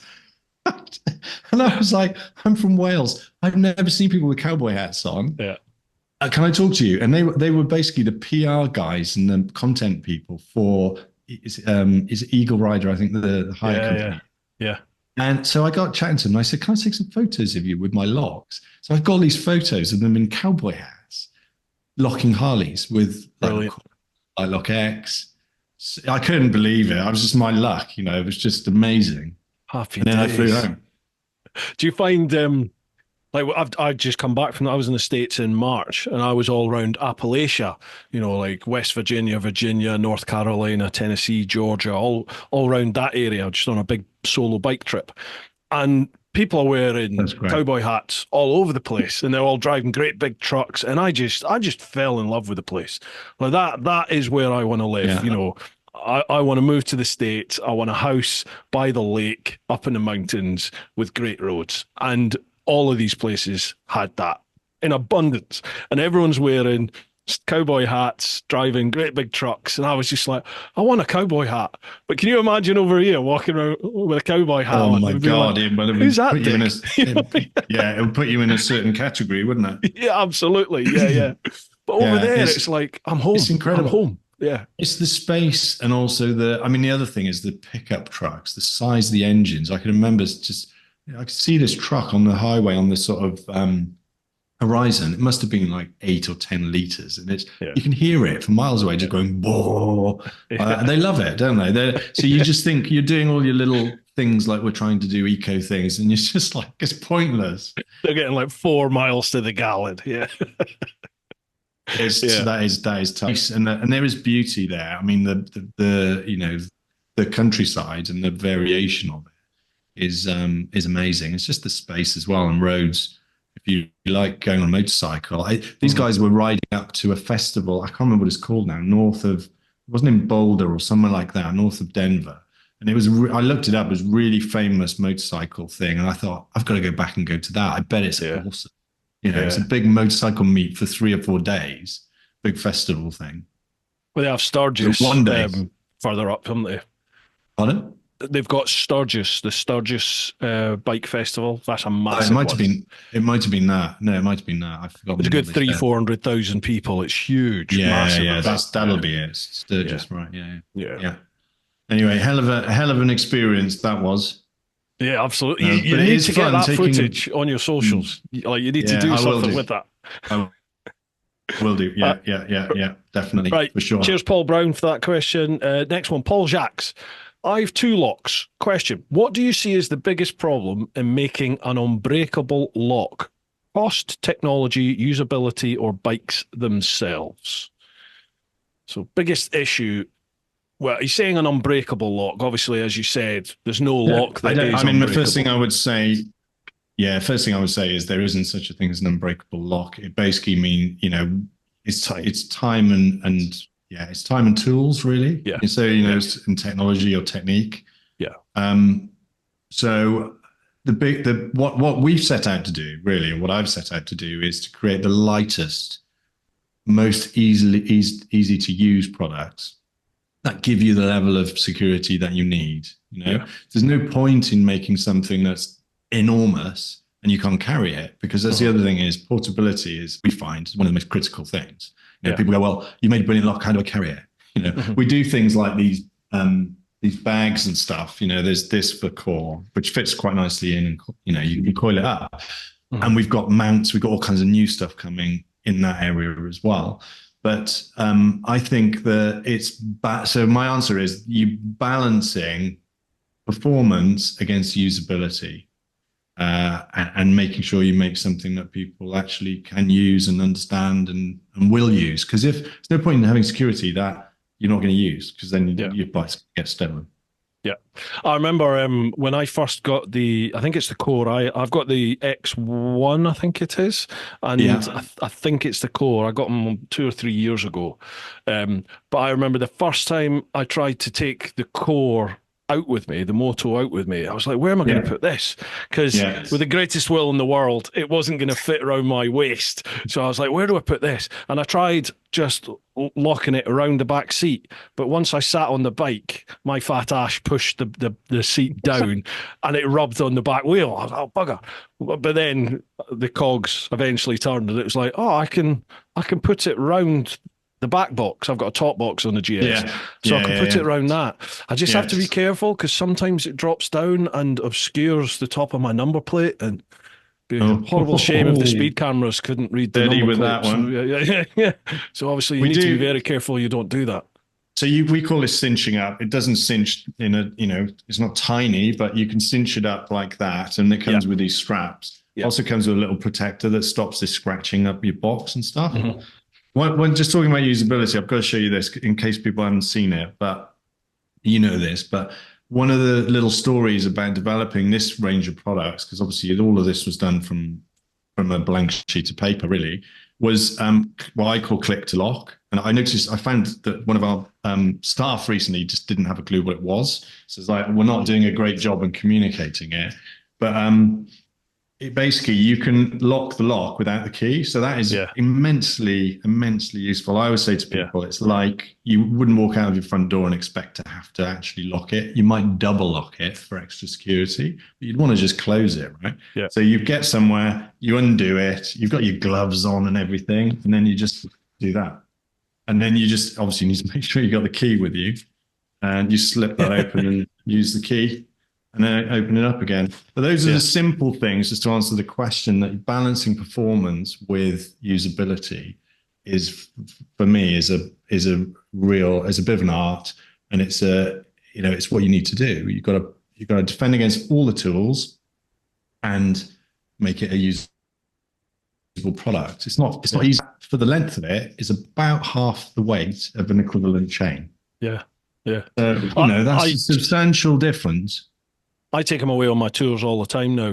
I put the X in the bottom of my top box, and the core, it just goes round the top box. So it's always there, and I see more and more and more people now. I've got people that come away on tours with me. It's just a collection of them now. Well, the ideal thing is that you've got the core to if you can, tether it to something. Because then you can't move them. I mean, it's GS, right? So it's good ways quite a lot. But, if somebody did want to come and sort of wheel it into something or scaffold bar it away or whatever, ideally you attach it to something. And the X is brilliant going through discs and wheels. And that's really, they're like a real sort of supercharged disc lock, really. And then you're not going to be able to roll it anywhere. And people just look at it and go, move on. That's the idea. That is the idea. It puts it in the too difficult box, doesn't it? If there's another bike or a couple of bikes next to it that haven't got anything, well, they're going to go for the easy option, 100%. They do it time and time and time again. One thing with the core, what I do find, I very rarely can get the core around anything to lock it, so I just generally put it through the wheel. But when I park my bike up, a lot of the time it's like if I'm going away somewhere at the airport, so I'll ride to the airport, leave the bike all locked up, change out my bike kit, and go to the airport. So what I find I have to do is that the core isn't big enough to get round like the barrier at the airport that I used to chain the bike to. So I have a traditional big chain and padlock that I put round the barrier onto my bike, then the core and the X1. I tell you, you're missing a trick, Bruce, right? So if you take two X1s, you put one round the front wheel, which does fit on the GS. It's 1300 you've got. It is, yeah. And then the other one you can put around something as big as almost like a motorway. We've done it outside M&Ps locally. They've got this huge barrier that stops people ram raiding. Two of those, you can attach the whole bike to something, and it's just two D-locks. Oh, wow. So we're finding those are selling quite well as well, because we do it as what we call a bundle. But I call it daisy chaining. It's maybe not the first thing that comes to mind when people look at the locks, But Say nothing. I'm saying nothing. but it probably just needs to be shown to people to go, look, if you do this, you go, because that is what you really want is immobilize a bike and attach it to something. You're stuffed then because the thief's got to cut one or other of those locks. Mm-hmm. If they cut the one on the bike, that's obviously going to get it off the bike and leave the other lock in. So that's the only one they can cut. And that's the one that's harder to cut because it's in the bike. It's harder to get to and stuff. Yeah. I'll send you some pictures. Yeah, please do. Yeah. Absolutely. Who's that? That was Paul Jack, wasn't it? Next one's Debbie Clegg. Hiya, happy evening to you both. Hiya, Debbie, how are you? My little question is, when you see the YouTubers doing the theft test on the locks, your brand and others too maybe, is there anything that really annoys you? Also, do you think that most of the tests they carry out are realistic enough to advertise the true properties of the locks? Yeah, that's you touched on that earlier. That's got to annoy. Pardon? That's got to annoy sometimes if they're doing something that, as you mentioned earlier, the lock isn't designed for. Or things like somebody doing something which is not designed for is infuriating, and the only answer is, look, it's not meant to protect against that, particularly if it's accredited where that tool isn't in the list. But I can't blame people because the lists are not released because they don't want thieves going, right then, this lock will be good with this. So we're not supposed to. We're part of things like Sold Secure. We keep it to ourselves. We're a customer of theirs, and we keep that stuff to ourselves. I do find it irritating when people present things that are clearly not true, and you think, well, hang on a minute, that's just not true. Whether it's about my product or anybody else's, to be honest. So I think the most, what we're interested in is authenticity in everything we do. And I think that's the same with, if we wanted to look at YouTubers and things, if they're authentic, then that's cool. We almost can't make up those success stories. So I've got a campaign which we've trademarked, so I can talk about it now. It's the first time I've talked about it anywhere. It's going to be called Tested on Thieves, because our success stories are basically meaning that our products are tested on thieves. They work in the world. Yeah, real situations. So we're going to use that actually as a thing. And there was Freddie Dobbs. Have you seen him on his Triumph? He had an attempted theft. We didn't set that up. It was him moving house, leaving his bike outside his flat just before he moved or when he moved. And then somebody had to go at his lock, and he made a little piece, and it was so authentic because he was like, "I'm so glad I had this lock, and I've still got my bike." And that is how it feels. Yeah, absolutely. Authenticity is what would annoy me the most. And when they do stupid stuff, that's clearly not real world. But ultimately, if your locks are good, they should survive, a certain amount of beating. Yeah, because obviously the scroats out there that are trying to nick our bikes, they don't follow any rules, do they? They're just going to do whatever they can to get it. But at the same extent, as we've touched on, A, they're pretty lazy. B, they're to a degree time constraint. Although you often see the videos of people just walking by whilst folk are grinding away into locks and they're doing nothing. But I would like to think there's quite a lot of people out there that would at least try and do something. So these thieves have got to think to themselves, they haven't got all day. There is a certain time constraint there. And as you said, the practicalities of it, a lot of the time they're on push bikes or motorbikes themselves. So whatever they use has to be fairly portable, hence the battery operated grinders that they're using. That seems to be the common thing at the moment, isn't it? Yeah, absolutely. Yeah. YouTube's and the socials, they're a weird thing because as a content creator, that the more outlandish type of things are going to generate more views. They're going to get more traction. But they also really annoy me. Like the whole clickbait thing really irks me sometimes when you see it and it's clickbait. I'm just like, oh, Christ. Well, I touched on it earlier about people putting titles on things to attract. I guess the thing that I hadn't really acknowledged until some years ago was how all the algorithms work on negativity. So negative stuff comes to the top, and that's pretty horrible when you're on the end of it, because you're like, well, hang on, there's that's going to be, and it just becomes viral.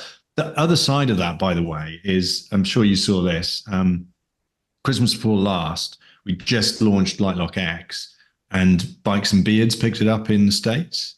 And they did you see this? They did they did a mocked up theft they basically put their motorcycle in the street, and then they got all the products and they bought all the products. We tried to give them, they got in touch with us and said, we want to buy a product. And we're like, well, we'll give it to you if you're going to do something. And they're like, no, we want to buy it.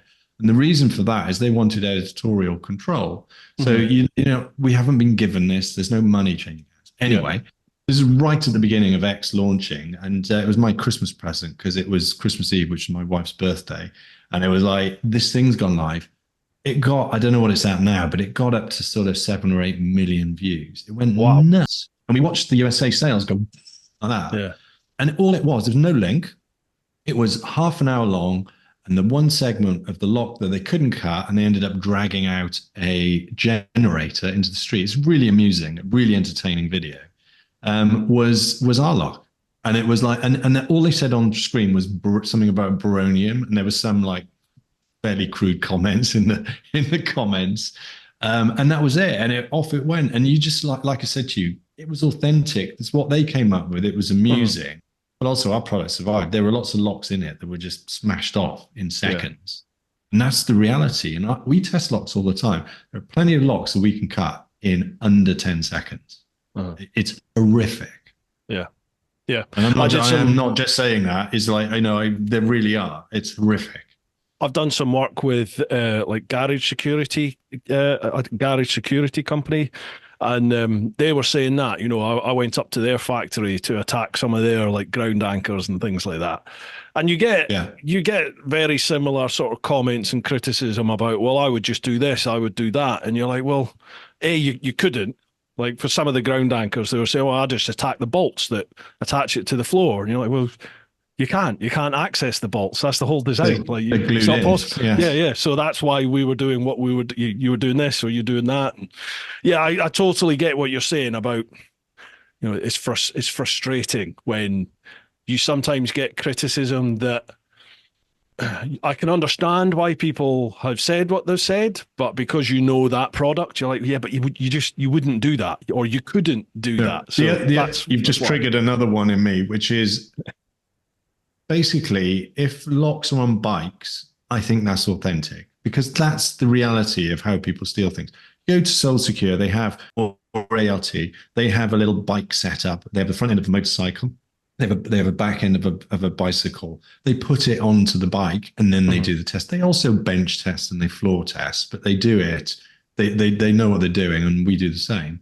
I think that thing about taking it into an artificial environment, putting it and using some other thing like the floor or the wall or something, or whatever. The reality is, I mean, I mentioned about San Francisco earlier.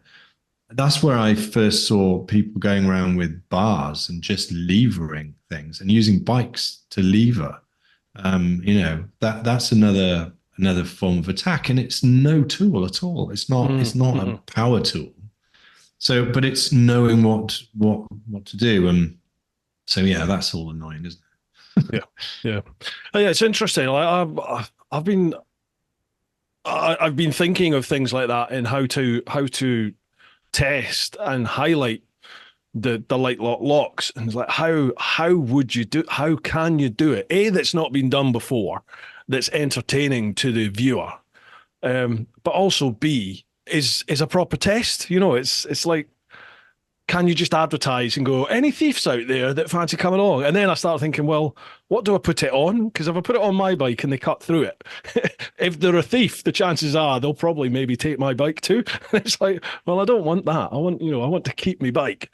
It's a difficult one. I got approached by two, I know you were in the Met Police, weren't you? Two Met Police guys that were involved with bike crime. And they go out and they're not allowed to, what do you call it? entrap people, Mm-hmm. but they do have bikes that might attract criminals. Yeah. So they're not allowed to set it up so that it's, I don't quite know how they get Like around entrapment. that. Yeah. Entrapment, yeah. But I thought that this is again my kind of romantic side of the idea of putting some of our locks out in that and me hiding in the van with still a screen and just watching what happens. But the fact is, you could be there for weeks, right? Nothing happens. But I you know, that kind of is interesting, and their job sounded kind of interesting to me. In London, someone would probably steal the van with you in it. Yeah, probably. You'd steal your TV or something out of it, your screen. Right, next question. Ollie Wood. Good evening, gents. Hope you're both doing well. All good, thanks, Ollie. Question. Neil, as a professional in the security industry, what punishment would you give to a bike thief to put others off from trying to steal bikes? Personally, I'd chop a finger off every time they tried it. Obviously, not a real life punishment. No, I can't be saying that. But I think that there needs to be some kind of consequences. And I would have thought, I mean, that seems sensible. If stealing bikes, you know, you could stop. If it's motorcycles, you could take licenses away and stuff. I don't know whether that happens at the moment, whether they even have licenses. If you're going to nick a bike, you're not going to be worried about not having a license. Not going to be worried about that. Yeah. I do think that, you know, if there's no punishment, then it's going to just get worse and worse and worse. And you know, we're in that game of trying to stop people. And you know, I said to you at the beginning about, I think motorcyclists are quite savvy about tech. They do their research, they look at things, and we've talked to lots in shows and stuff, and the way they approach us, and they go, I need this, you know, they have something in their head. It's tragic that that's the case. I think that people have to go and buy the most expensive lock because they think that's the best, but also the fact that, you know, the lock may not be as good as they think it is. Going back to the question again, I don't know, but it needs to be something, because if it's nothing, then you just get a proliferation of theft. And I just think that, having been on the end of it, it's horrific. Yeah. It kind of feels, and I felt this way since day one in the old bill, so going back over 20 odd years now, that there doesn't appear to be much of a consequence for that sort of illegal action. You know, you don't pay your taxes, then you're screwed. You don't pay your taxes, the government's going to get you eventually.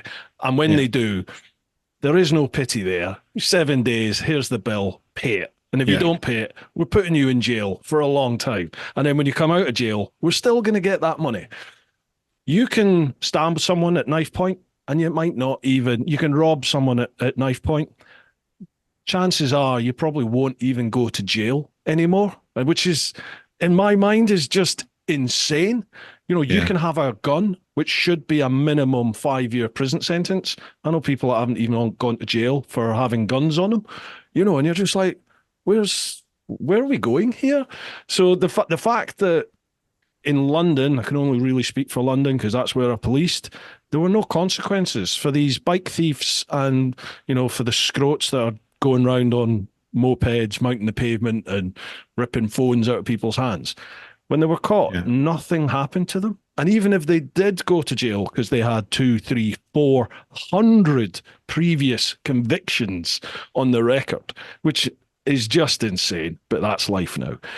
They'll go to jail, and for them, it's nothing. You know, it's a walk in the park. It's better than life, you know, living on the estates where they lived before. It's something you said earlier, Bruce, that, you know, why don't people stop things that are happening? And I think part of the reason is that they, are scared that they're going to be attacked, because they often are. You know, people rightly so, because it's certainly a possibility. But also because they know there are no consequences, so they're like, well, why should I go and do this when I know nothing's going to happen to them? I think we've become very kind of insular and disconnected. And I think if we, you know, if all of that stuff got better, if you kind of looked after each other a bit more, then you could drive that mentality out of people. It's a very difficult one because, you know, if you just decide overnight, right, we're going to get tough on crime and the consequences of crime, brilliant. But I'm also very aware that, you know, good people can make stupid decisions sometimes. So And some people do just fall into a bad run of luck. They just make poor choices in life, or situations force them down certain paths where they have to do something. They have to, they have to nick something in order to get some money to put food on the table. That does still exist, sadly, in this day and age. There are other people that just don't give a shit, and they just make a livelihood out of doing stuff like that. But for those people that find themselves in that situation where generally they don't normally cross that line and they don't go down the illegal route or the criminal route, if they do end up down that line, the fact that they get nicked and chucked in a cell awaiting to go to court, that can have a huge impact in people's lives. And then if they also then get sent down for 2 years, like mandatory for theft of something, if we bring that sort of level of consequence in, that can be almost life-changing for those type of people. So it's a difficult one, because the shitbags really need to be dealt with.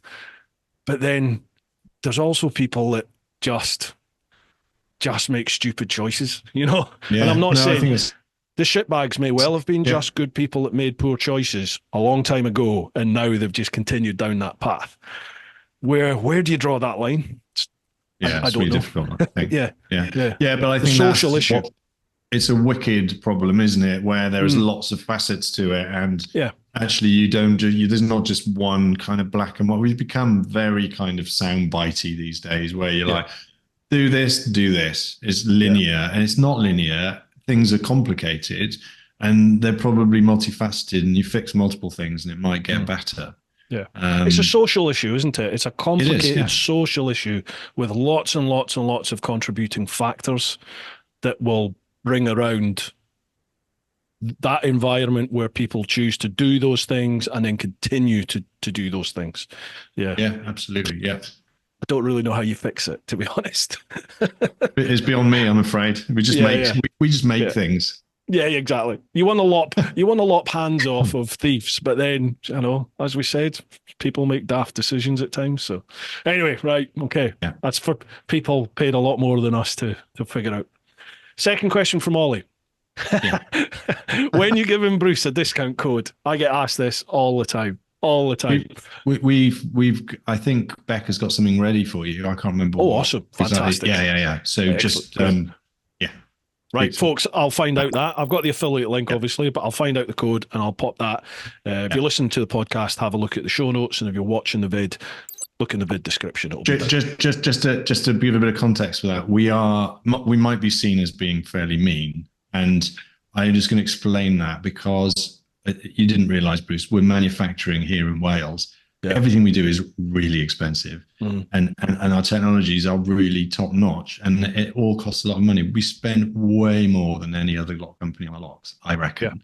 I've got quite a lot of experience now, so that's why we charge the right kind of price for it, and we back it up with the right kind of service as well. So, sorry, just a little explainer there. We're not just brutal kind of commercial beast. We actually, there are economics behind this, which we have to.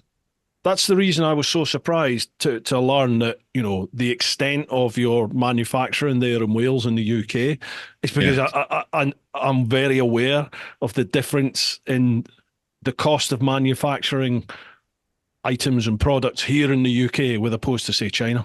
The vast majority is done in China on bulk, isn't it? And then we all shout and roar about there's no manufacturing in the UK. That's because we'll all go and buy the same thing for a lot cheaper from China. So it's like, if you want to fly the UK flag, made in UK flag, there's a cost to that for sure. Absolutely.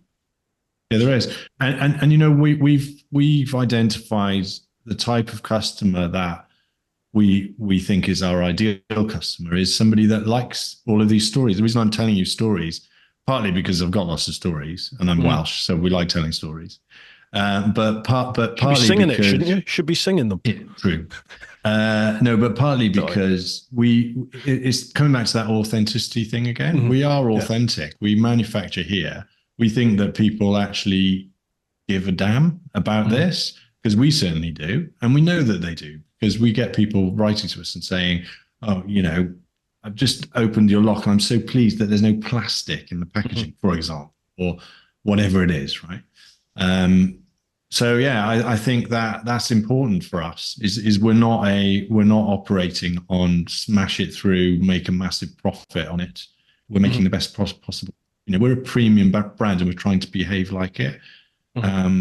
Integrity. Yeah, exactly. Yeah. Yeah. Thank you. Yeah. I'm a big one on that. That's something that, believe it or not, and a lot of people laugh at this, but it stuck with me 22 years ago when I walked through the doors at Hendon and, to join the Met. The first thing they told us in training school is integrity is non-negotiable, which is rich when you look at some of the stories that you get fed about the old Bill. But that stayed with me from then. And it's like, if you haven't got integrity in life and whatever you're doing, why would anyone apply any weight to anything you do or say if they don't believe you and they don't think you've got integrity about it? And that's all you've got, really, isn't it? Yeah. Well, and try and do your best. 100%. Just have integrity and try and do your best. Well, you can't do any more than that. And if you make a mistake, own it, admit it. And as you said, somebody got through the first Moto, Liteloks Moto.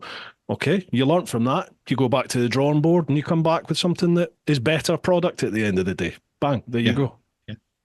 Yeah. What's the expression? I think fail early, fail fast. Sorry, no. Yeah, something like that, isn't it? Yeah.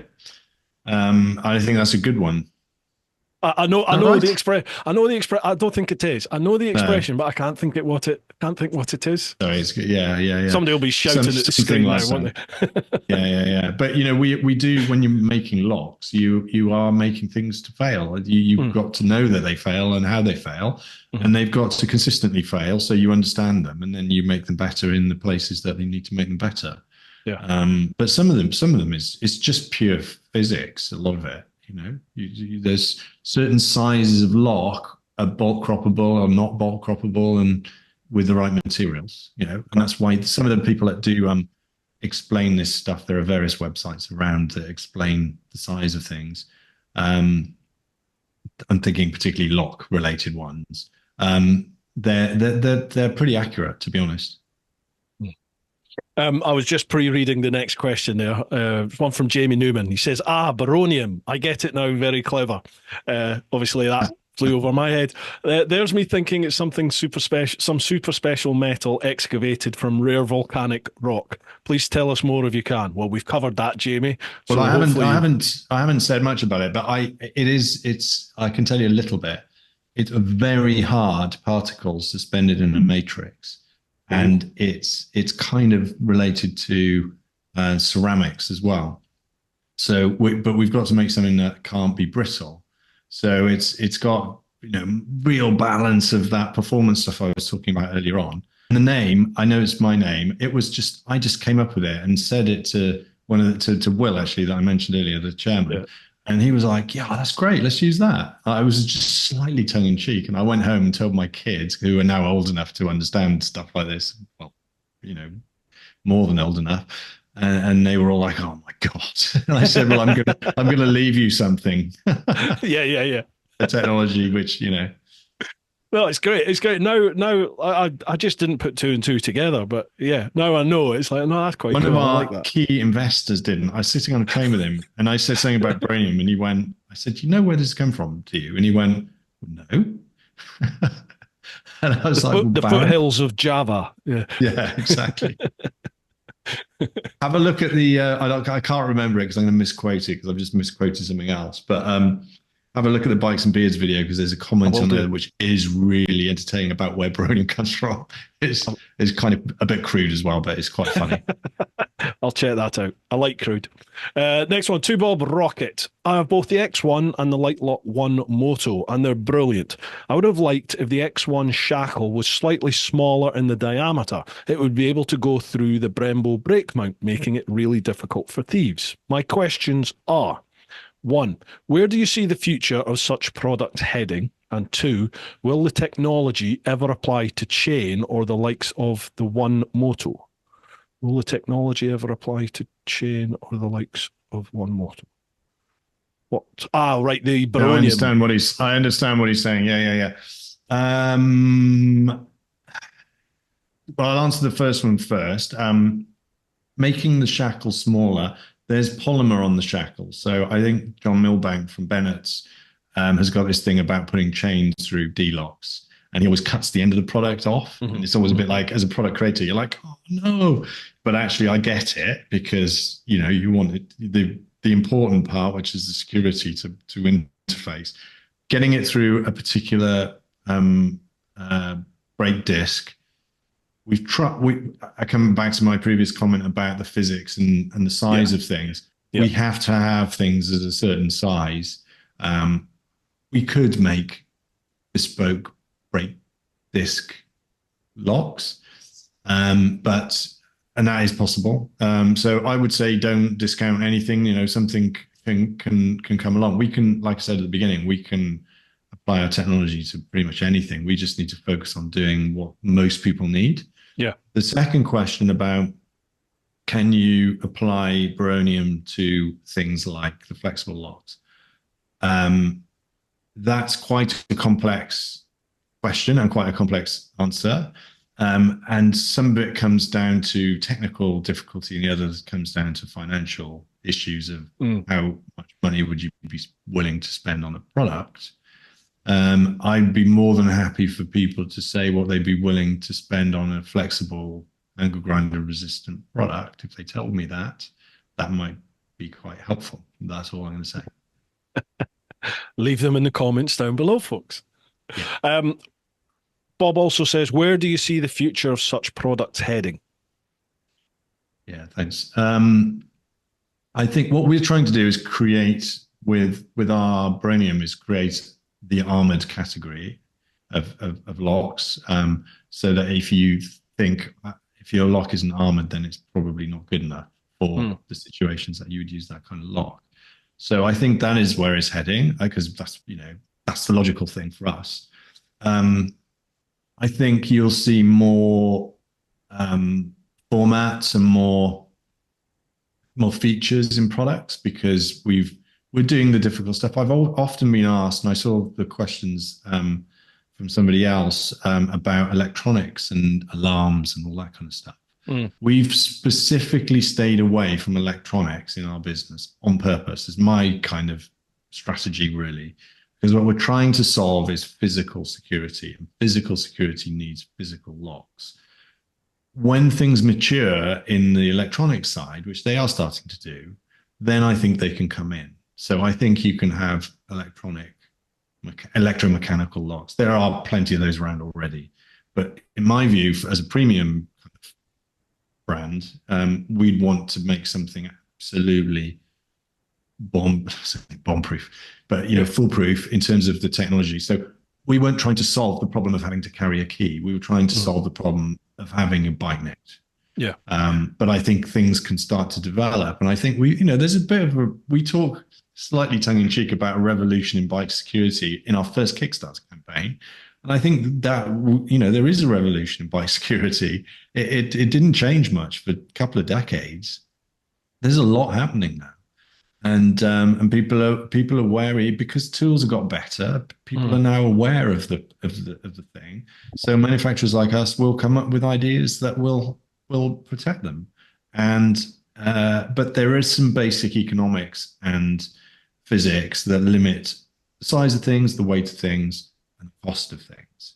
And I think that there are various sources of innovation that are in all of those things, and they cross over in a kind of Venn diagram, if you like. And lots of things are possible, but not lots of things are commercial. So people like us are constantly battling, like, what's the right thing to do? You don't want to do vanity projects. It's like, made the most incredible lock, but nobody can afford it. Yeah. So you've got to do things that are affordable, easy to use. It's quite difficult, actually. What we're trying to do, we're balancing all of those things, aren't we? And again, because you're made in Wales, you're made in the UK, there's that added cost factor, isn't there? You haven't got that. No, but there's extra budget, if you like, to. That's true, but what we do have, which I think is an incredible superpower, is agility. So if let's say that everybody said, "Oh, your locks don't fit my disc brake, my brake disc," then we would change the locks, and we change them instantly. but very quickly. And so I think there is a flip side to that, which is really good. And I think that agility and listening to customers, much as I'm like one of those innovators that's like this, right? I do, believe it or not, listen to everybody, and I do take it all in. It might not appear that I do that, but I do. And so things like this are excellent. And so you want to know what people are doing. We actually have a survey on our website that goes out with the purchase, and we ask certain questions, and all that stuff comes back to us and helps us to try and make better products or the right products for people. Because you could easily just make stuff that's clever and nobody wants it. And you're going to know that pretty quickly because you're not going to sell any. But you need to know whether things work for people or not, you know. And because, like I said previously, we're trying to do our best, but inevitably some things are not going to be quite right for some people. And you've just got to work out what's going to work best for most people. At the moment, we're trying to focus on making enough product for they've created, because we really have created demand, because it's really high performance. Yeah, gotcha. Next one is SB97. Neil Barron looks like Ryan Reynolds after a hard night on the hard night on the tiles. Wow. Question: Picasso or Banksy? Banksy all day for me. Yeah, although I did go to Picasso Museum many decades ago and was blown away by that. Yeah. But Banksy is just, I was telling somebody the other day, there was a Banksy that popped up in Port Talbot, which is up the road. And it was, did you know about this? It was on the side of a garage, like a concrete preformed garage. The guy that owned it was like, "Oh my God, I've got a Banksy." I took my kids to see it with my wife. We went really late at night, or not late at night, late in the day. So it was kind of dusk. Most amazing artwork to see. And he just put it there in Port Talbot, and it had this child with snowflakes apparently. And then when you turned round the side of the garage, you could see the chimney in the background from the steelworks in Port Talbot in the background. So it was clearly kind of pollution as opposed to snow. Really clever, really lovely. And so, sorry, I got, you touched a nerve there, a good nerve. So Banksy's amazing, I think. And what a great enigma. I love the enigma of somebody that, so you know, the shredding painting. Oh. Like, I'm sure that was engineered to stop exactly where it did, because they all like, oh, it jammed and stuff. No, it didn't. That was absolutely meant to do it exactly as it did it. So I think part of the image was still there. So cool. Like, just, you know. I remember in the old job, one of our posts was protecting David Miliband. And his house, his flat, was across the road from this pub. Just, near, was it north of Regent's Park? Can't remember which part. Where's the zoo? Near London Zoo, anyways, where he used to be. Regent's Park, Regent's, And obviously it's 24 hours you stood there. And obviously all through the night, there's two coppers, armed coppers, stood on this guy's front door. And I think it was even my shift, but during the night, Banksy's got into the beer garden of the pub across the road from where we are, and he's done a Banksy in this beer garden whilst we're stood just chatting away. We didn't know anything about it. It was literally a couple of days later. They were like, the fucking Banksy was across the road from you lot, and you didn't even you were notice. On duty. Oh, I didn't see it. But I think the landlord was so annoyed, he scrubbed it off. Everyone was just like, no, leave it. But I think he painted it or cleaned it off. Oh. But I think the Banksy was actually a painting of a copper as well. I think he painted us stood on the door.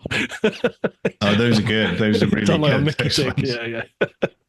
Anyway, never mind. Yeah. Next one from Esby. If price point wasn't an issue, what would you do differently to improve your product? Oh, that's interesting. Money, no object. If price point wasn't an issue, what would you do differently to improve your product? Gosh, that's quite tricky to think of on my feet. But what do we do? That's, I mean, we position the particularly the X products to perform at different levels, so that you pay more money, you get more performance. So we're already kind of doing that. So I wouldn't say, you'd put more technology or anything like that. Like all small businesses, if we have invested an awful lot. I've invested all of my life savings in this business, and we've had all kinds of things, people supporting us. But if we had money, no object in process, because I touched earlier on about that we develop process. Yeah. There are some processes that I would develop that would make things faster, that would be able to scale faster. Because the problem is, having great demand, you want more people to have the product, and that might also push the price down a little bit. I never really wanted to be one that's sort of fleecing people, really. It's just that the things we do are mega expensive. The raw materials, mega expensive. Yeah. You want to provide value for money, don't you? But at the same extent, it's a business. You have to be making some sort of money from it. Yeah. Yeah. And we do. And it won't be sustainable. And I now know what it all takes. I've been a CEO and a proper CEO for 10 years. Where you're accountable for what you do. You've got a certain number of people you've got to look after. I see the responsibility of that, and the economics of things. I don't think people quite realize how much how much revenue you need to generate in order to make a business just sustainable. It's actually really hard. And being an innovator, like there are quite a few famous big and West Coast America businesses that just lose loads of money. Really famous brands that we all know that lose loads of money, and they do it by raising more and more money, and it becomes this. It's not a game, but it's almost it's a brand creation thing. We're not in that. We're a small business. We have to survive, and we have to make things. So I think I would invest some more money in process to be able to get price down. And then we'd be able to do a few little things to the products as well. But I'll be honest, I'm pretty happy with the products as they're sitting at the moment. You're never satisfied with your own work, so you can always see things that could be improved. But I'm not looking at them going, oh, geez, we really could do better. We try really hard. The people in the business really care, and they really try. And, there's something, you often get things where, a particular flow of parts slows down or stops, and it's affecting things. And you can see people, it's like genuinely, there's sort of anguish, and you're like, there's nothing you can do about it. You've just got to just do your best and just push through. And because it becomes not a machine, but it becomes more like a machine as it gets a bit bigger. Yeah. We're still tiny, by the way. We're tiny compared with all the known lock brands. We are tiny. Esby's next question, I think, is a really good question. Biggest professional failure and what you learned from it? Oh, God.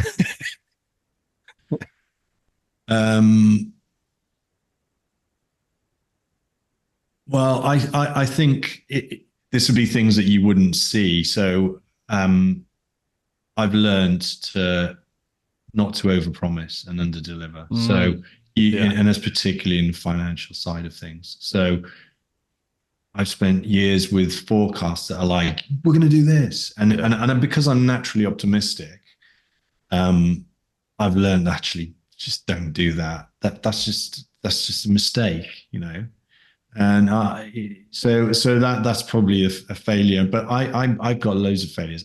Everything I do has an element of failure, and I try to learn from it. Genuinely, because you look back and you think, well, let's not do it like that again. At one point, the reason, by the way, there's a few nice little nuggets in this to answer. It's a great question. X1 and X3 were launched on the same day, but weren't available at the same time.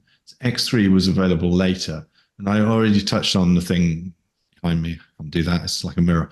The alloy is harder to make X3 than it is X1. There's more baronium. There's a lot more involved with integrating the alloy cylinder and stuff.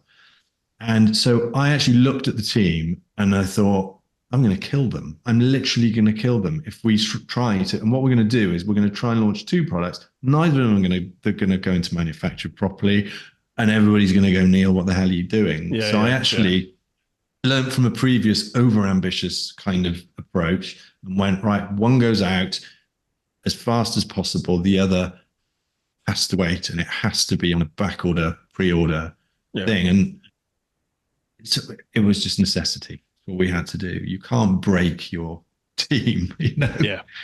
I remember I got involved with a helmet manufacturer called Ruroc, and they launched their like Atlas 2.0 helmet. They sent the helmet to me, do you want, before it became publicly available, and try it all out.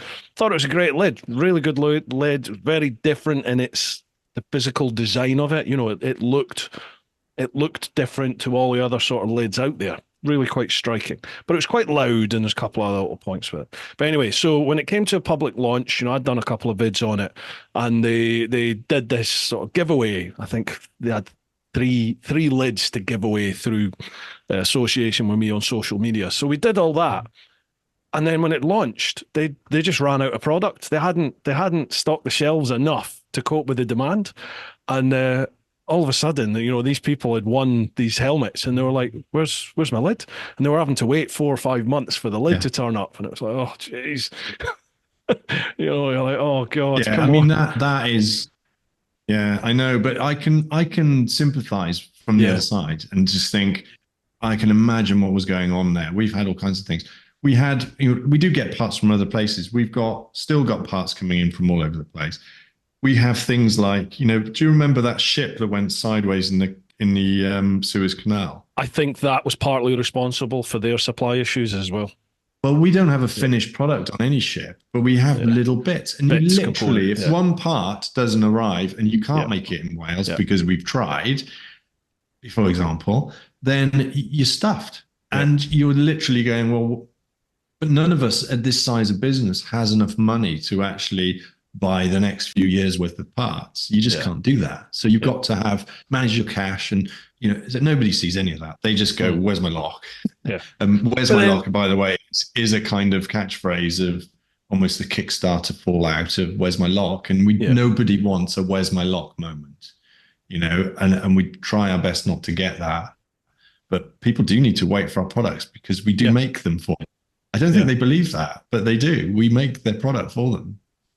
But it also comes down to like communication, doesn't it, with the user end blah blah, the customers, end user. That's the one I'm looking for. Thank you. If you find yourself in that situation, then get it out on the socials and just go. Really sorry, we've had this issue. This is the reason why you're waiting a bit longer for your item because of this. Blah blah blah blah blah. It's like being accountable, isn't it? It's just like and like you said, it's integrity. Integrity, it's all that. Authenticity, it's all of that, isn't it? Yeah. And almost like it's not your fault, is it? Because it's to do with supply chain and stuff. But sometimes you just have to go. You just have to swallow it, don't you? You just have to stand on the mound and go, yeah, my bag, my issue. Sorry about that. This is the reason. We're sorry. We're doing our best. It's coming. Sorry about that. And for me as a customer, that's all you'd be a bit miffed that you're going to have to wait a bit longer, but at least you know why, don't you? It's not like I remember with hope I don't get sued, but I remember with Ruroc, customers were just left going, "Am I getting this?" People had paid for lids, and like, where is it? Is it coming? So I think they were quite. I think they've sorted all that, but it took them a long time, a couple of weeks for them to get that message out there to people. Last one of Esbe's. Favorite place to eat in NY? I'm assuming that in NY. I'm assuming that's New York. Have you even been to New York? I don't even know if you've been to New York. I have, but it's been a while. I am actually going. I am actually going again. Favorite? I couldn't name a place. I mean, it's decades since I've been to New York, but I do. Just as a general thing, I do like my kind of brunchy kind of breakfasty things. So if there's a play, maybe somebody, but maybe somebody can recommend someone with really amazing coffee and really good brunchy kind of food. I've sort of steered clear now of the pancake stacks, although I still love them. Pancakes and maple syrup. It's probably the first time I had. Obscene, aren't they? But I'm more your sort of sourdough, poached eggs, all that kind of stuff nowadays, and I will. It's one little thing when I go to London that I will do, and I know you were talking earlier about motorcycle cafes. I know the places that do the best coffee that I've found anyway. and the best brunchy kind of things, and I'll try and just fit that in when I go there. So if somebody can recommend places in New York, it's going to be relevant because I'm going there in a few months. Well, there you go. I don't remember the name of it, but I remember, must be 15 odd years ago, taking my son over there when he was wee, and we just went on walkabout one day. I had a mate that lived actually on Manhattan at the time. So we'd come off of Times Square and we were going down, I'm sure it was the main road where the museum, like New York, the big New York museum is at, the one from One Night in the Museum. It's that long road. And it wasn't too far from Times Square that we just found this diner. And we walked into the diner and it was like something out of Hollywood film. There were a couple of firemen sat at the counter. There was a couple of like NYPD coppers sat at the counter. It was almost like the village people all sat up there, And I just remember it being that archetypal New York deli experience. Loved it. My boy's eyes were just beaming, the fireman, copper, the lady coming over. What would you like? Fantastic. Just loved it, and it was great food. Yeah, really, So really folks, great. if you can recommend anywhere in New York, let us know in the comments. Yeah. Last one from Patreon, David McCracken. Evening each. I have a Core 1 Moto, and I really like it. Great product. I'm curious to know what Sold Secure Gold actually means. What tests did you have to do to achieve it, and do you have to recertify regularly to maintain the accreditation? Okay, so we can't say exactly the tests because I think I touched on this earlier. Yeah. Because we're not supposed to. So we don't want to put out, or they don't want to put out their exact test, because then you'd be able to work out which products to attack with. Gotcha. Which tools. But it does include, I can say a couple of things that are nothing to do with Sold Secure. You can't, in any reasonable time, bolt crop any of our products. We use, got them over here, actually, 42-inch bolt croppers. How good are those? Yeah. Oh, yeah. God, they're beasts. Yep. We have a very strong young engineer who is absolutely adept at putting the maximum force through those. Things like drills, things like other cutters, small cutters, lots of, and things like hammers and chisels and free spray as well. So I've told you quite a few. I mean, I can't tell you, but lots of things, and multiple tools, and it's got to survive a lot. And you will also often find that one feature in the design is just there for a particular tool. And we have to try and get all these things in play at the same time. What was the other part of the question? Do you have to regularly recertify? Oh, yeah. So the way it works with all of them, they're all different, but Sold Secure, for example, there's an annual audit. So we test the original product and pass the test. We then every year submit products from production, they're tested again and accredited again. We pay and they get a certificate and so on. So it's a continuous process, and that is the same for most agencies. ART does it in a slightly different way, but very similar in a sense. And I think that, as I said to you earlier, it's a little bit like having kids again every year, because you're sort of sweaty palms thinking, is it okay? Yeah. But it's really important that you test things all the time, because things can change. So materials can change, suppliers can change, your processes can change. So we do a lot of internal testing. We wouldn't put anything out to an external agency till we're happy that we know we've tested it. So we do lots of testing. It's quite weird because we're making things all the time and just breaking them. So I was we'll talk about a part and we'll be like, has anybody got one of those? And it's like, no, we haven't. We've broken them. And I've got an office full of prototypes. I mean, I've got cupboards and cupboards and boxes and like everything. It's a museum in waiting, right? One day I will get it all organized properly. I mean, it's all in nice little trays and boxes and stuff, but I'll get it sort of almost like the story of, because you wouldn't believe what goes into developing this kind of product. It's more I bet that would actually be. Nice. that would make really interesting content to see the evolution of the different locks and the component parts. And yeah. But obviously, you don't want to give too much away to competitors either, do you? But we make all of the lock parts in 3D printing in plastics to start with. When we've got a concept, we make models and we try things out, and we constantly make them before they get anywhere near metals and alloys and stuff. Yeah. So all those models are all existing somewhere. I keep every single important Sole Secure and other test agency products that have been tested. So they're all labeled, so we know exactly when they went in, and they're mangled. You know, we set fire to products and stuff. We do all kinds of stuff you wouldn't believe. It's really cool. We did that in our old building, and we ended up with a fire brigade coming. And I thought I was going to get an absolute bollocking. And they just wanted to know about the bike locks. And they were like, oh my God, you've invented these. And they were like, oh, we've got bikes. Come on, show us. I was like, I'm going to get a bill from the fire brigade for a call out. They just wanted freebies. Yeah. And it's because we had a blowtorch test going for a video that we were making in the underground car park. We also got Pritch, who's a slightly very reformed kind of crazy Welsh bloke who used to be on Pritchard. Jackass. Not Jackass.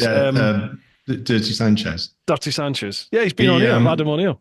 Yeah, he's great, isn't he? Yeah, he's a good lad. We gave him all the tools and just went, we'll go to this. And he made a film, one take, no script.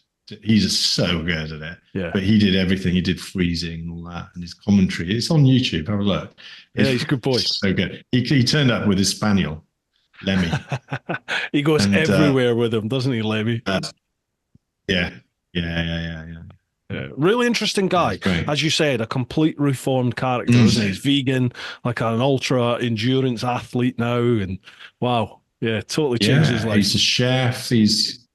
And he's got multiple businesses, and he's really. It's funny walking along with him because this is a few years ago. We're still completely unknown, obviously, but people would be going, "Rich!" It's just shouting out in the street in Swansea at him. He's awesome. Really famous in Wales. I mean, skater, absolutely amazing skater. I saw a clip the other day of him on TV. And he apparently refused to talk. He was really young, 16, 17. And they did this, was it You Bet or something like that? And they did, he stuck it on his socials, so I saw it on there. But they did this, 10 goes round these ramps in a 2 minutes or something. You bet. Wow. But yeah. Forgot all about that. I couldn't have done any of that at any age. I wish I could. Mate, that's all of the clan questions. There's still a couple over on Instagram and Facebook. Are you okay for time? So I appreciate I've had you here for 2.5 hours. Do you need a toilet break at all? Are you okay? I'm all right. I might grab a drink if that's all right. Feel free. Suitably hydrated, rehydrated. Yeah, I just bolted a chocolate bar. We've got a tuck shop downstairs, and I've never used it. And I was like, oh, chocolate bar, brilliant. I'm normally, because I normally have like a can of beer or sometimes two when I normally do these Thursday or Friday nights. So I've normally had a couple of beers. This finishes and I'm downstairs at like 9:30 at night, and you're like, I'm hungry now. It's like, oh no, what happens after you've had a few beers? It's like pizza. You just lose, don't do it. Don't do it. Yeah, exactly. My wife's learned, so she normally just, whatever she's made for dinner, she just leaves a portion out waiting for me. Very good, very good. But she's away at the moment. I'm home alone, so oh god. Oh dear. Right, okay, folks, we're back. I've just had a look at Instagram, so that's at TeapotOne Insta on Instagram. Again, I'll leave all of Liteloks Socials in the description down below, so make sure you check that out, give them a follow.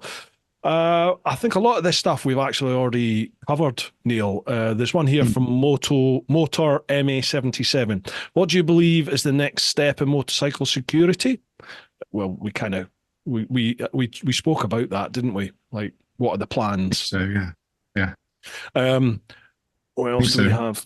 I think we did, didn't we? You kind of said that you're quite happy with what you have at the moment. You spoke about adding electronics into locks and things like that. So that's something to look at in the future. I mean, I think everything will always keep evolving, and but I think we've made some big steps forward. So I think I'd expect to see us, certainly us, build off from where we are, not kind of completely take another direction again. Because what I'm proud of is we've got a suite of products that now, hopefully, when we explain them well to people can understand what they need for what situation, what bike, and whatever.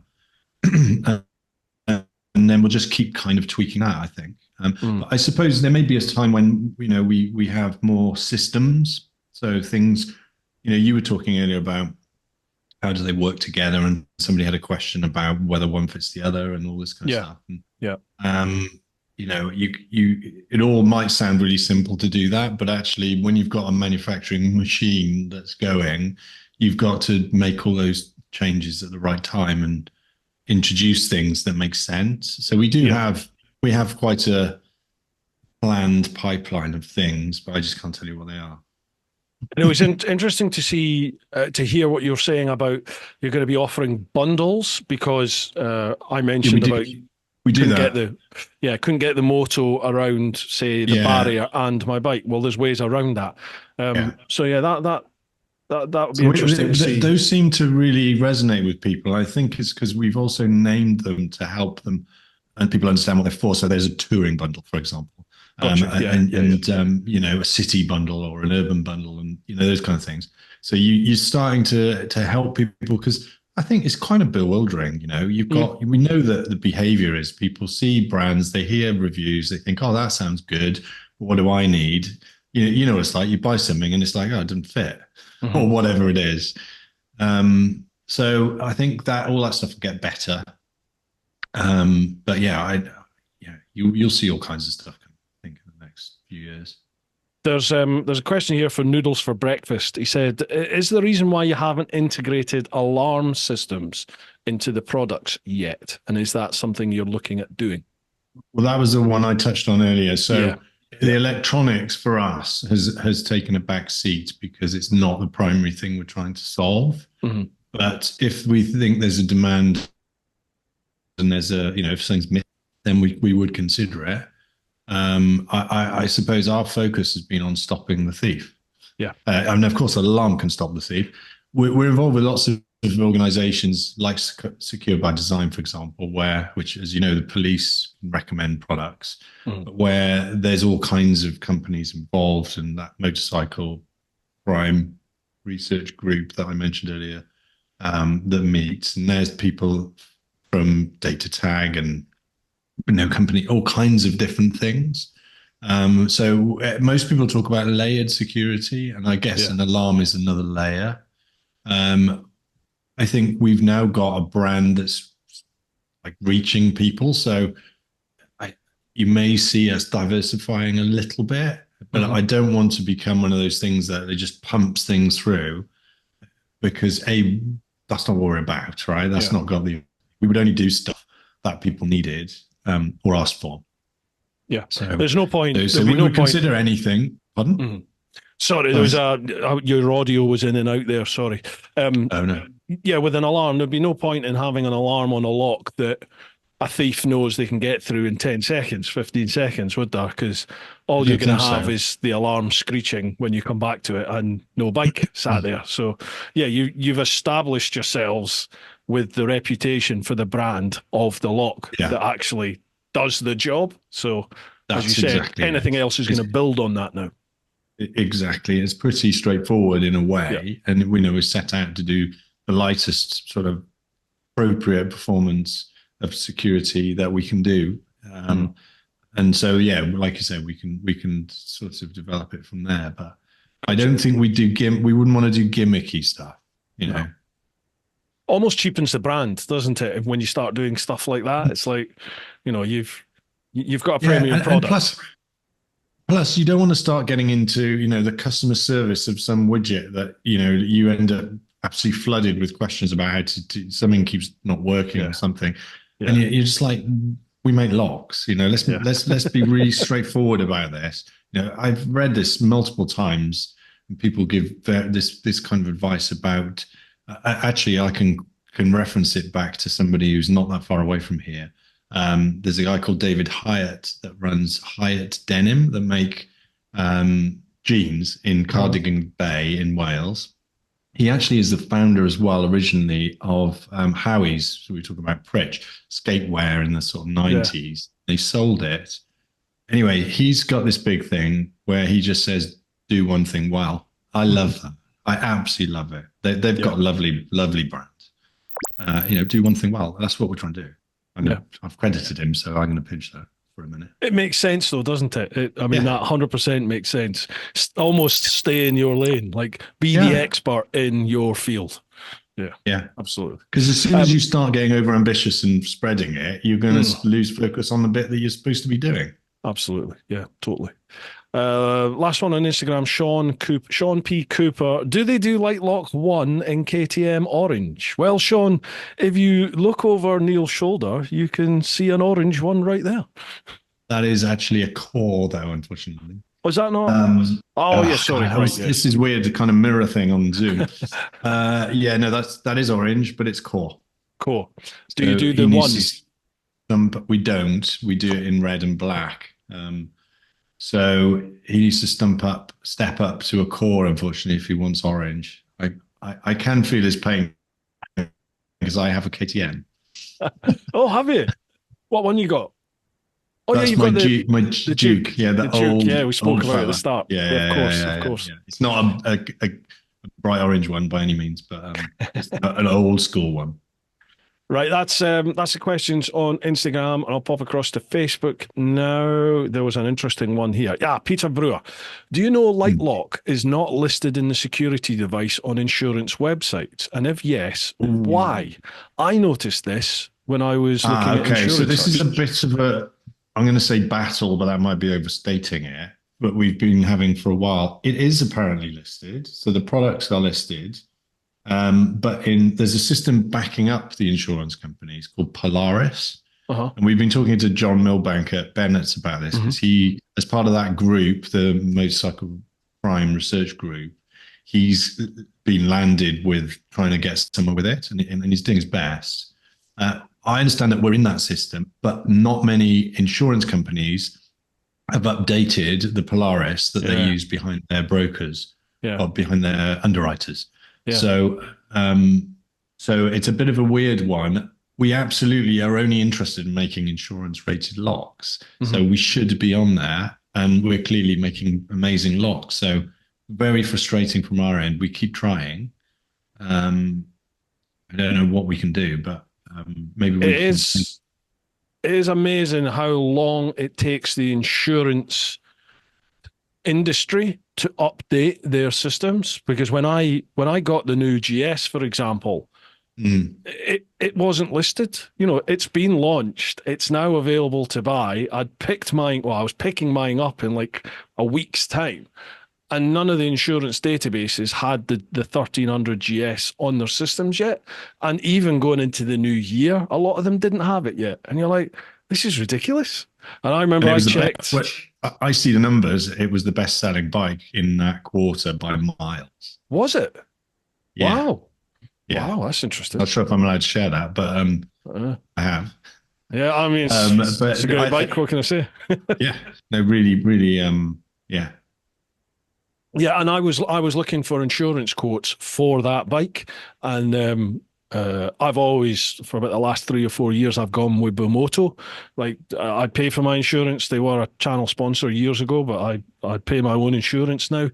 And Moto have always come through with the best quote, so I've stayed with them. But I've no affiliation, nothing like that.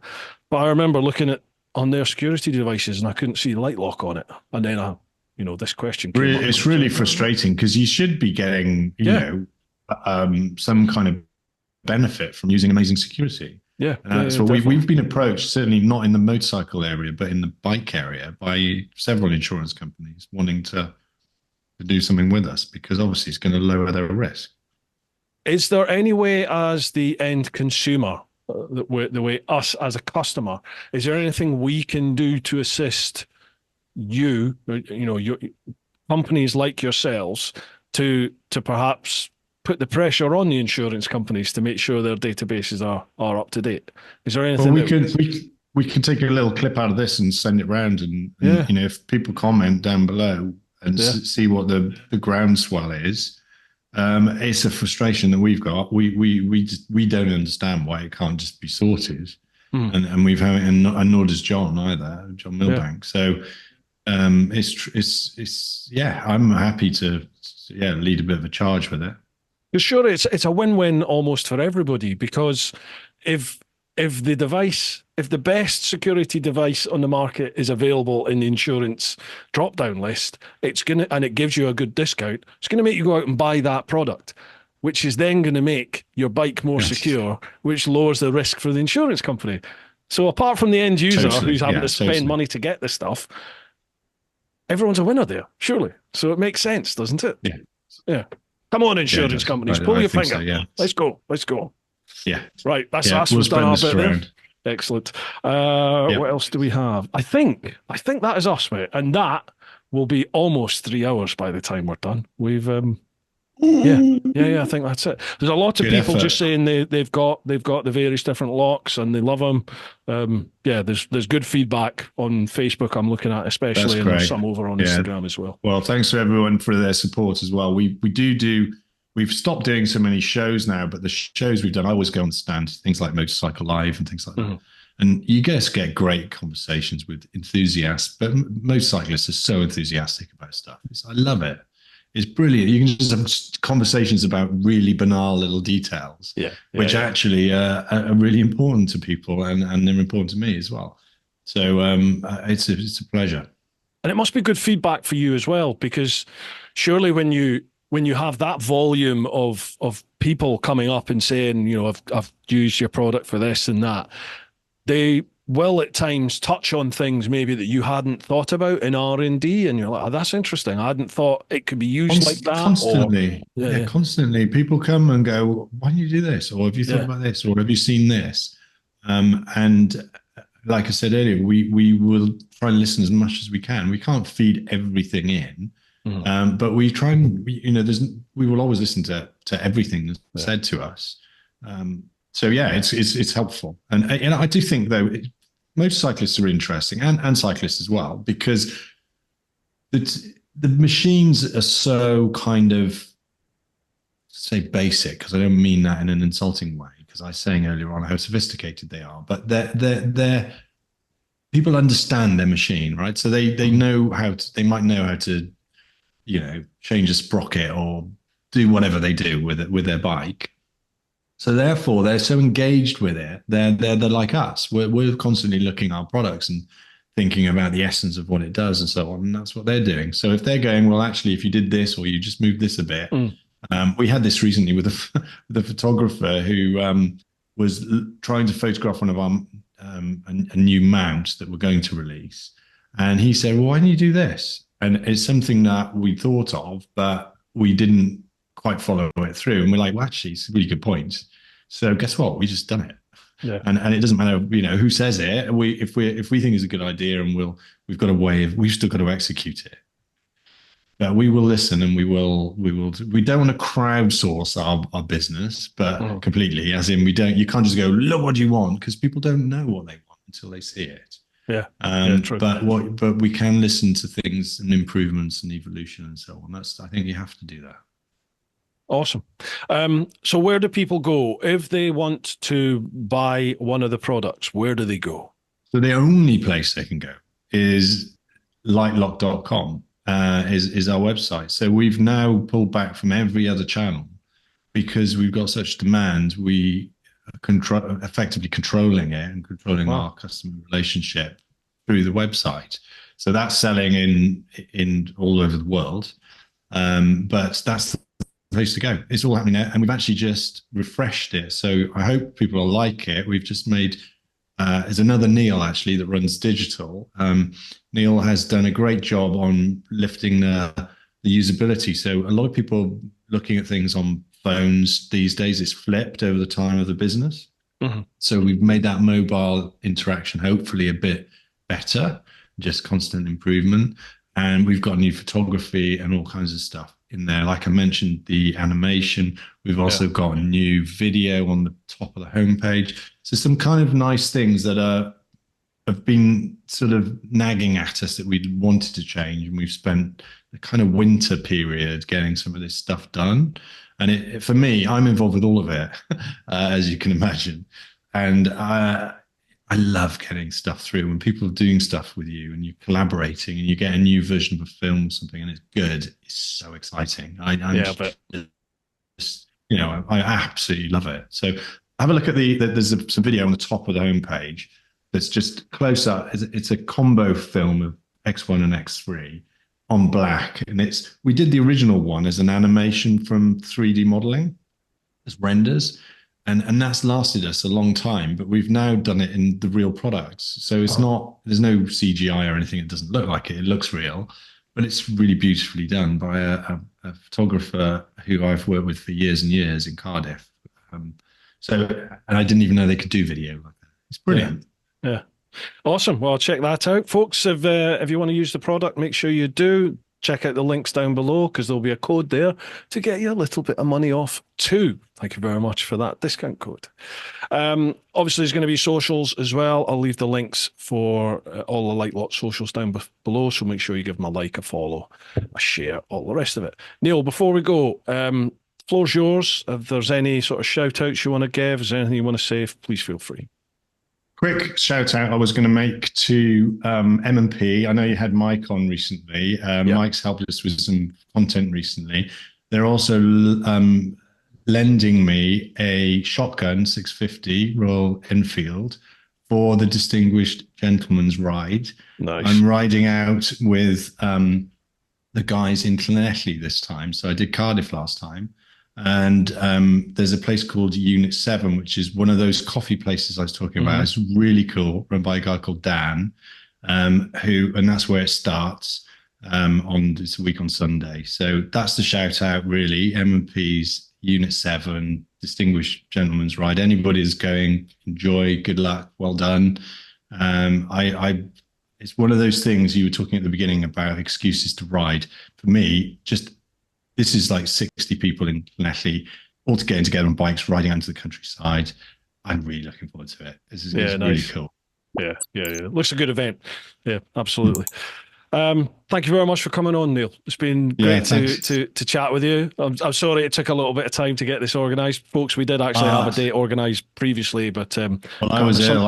I couldn't stop coughing, so I wouldn't be able to talk to you at all. I was coughing. I'm still coughing a little bit, but it's been a pleasure. Thanks again to all the Liteloks team in the background here, and thank you to you for a great conversation. I've really enjoyed it. Yeah, genuinely, I've really enjoyed it. It's been great to hear about you and about the company, really, the name behind, the people behind Liteloks and the products. Awesome. Folks, what else can I say other than I hope you've enjoyed this one. Keep doing your thing. Keep getting on out there whenever you can. Look after those that you love, but live your life. Ooh-ha!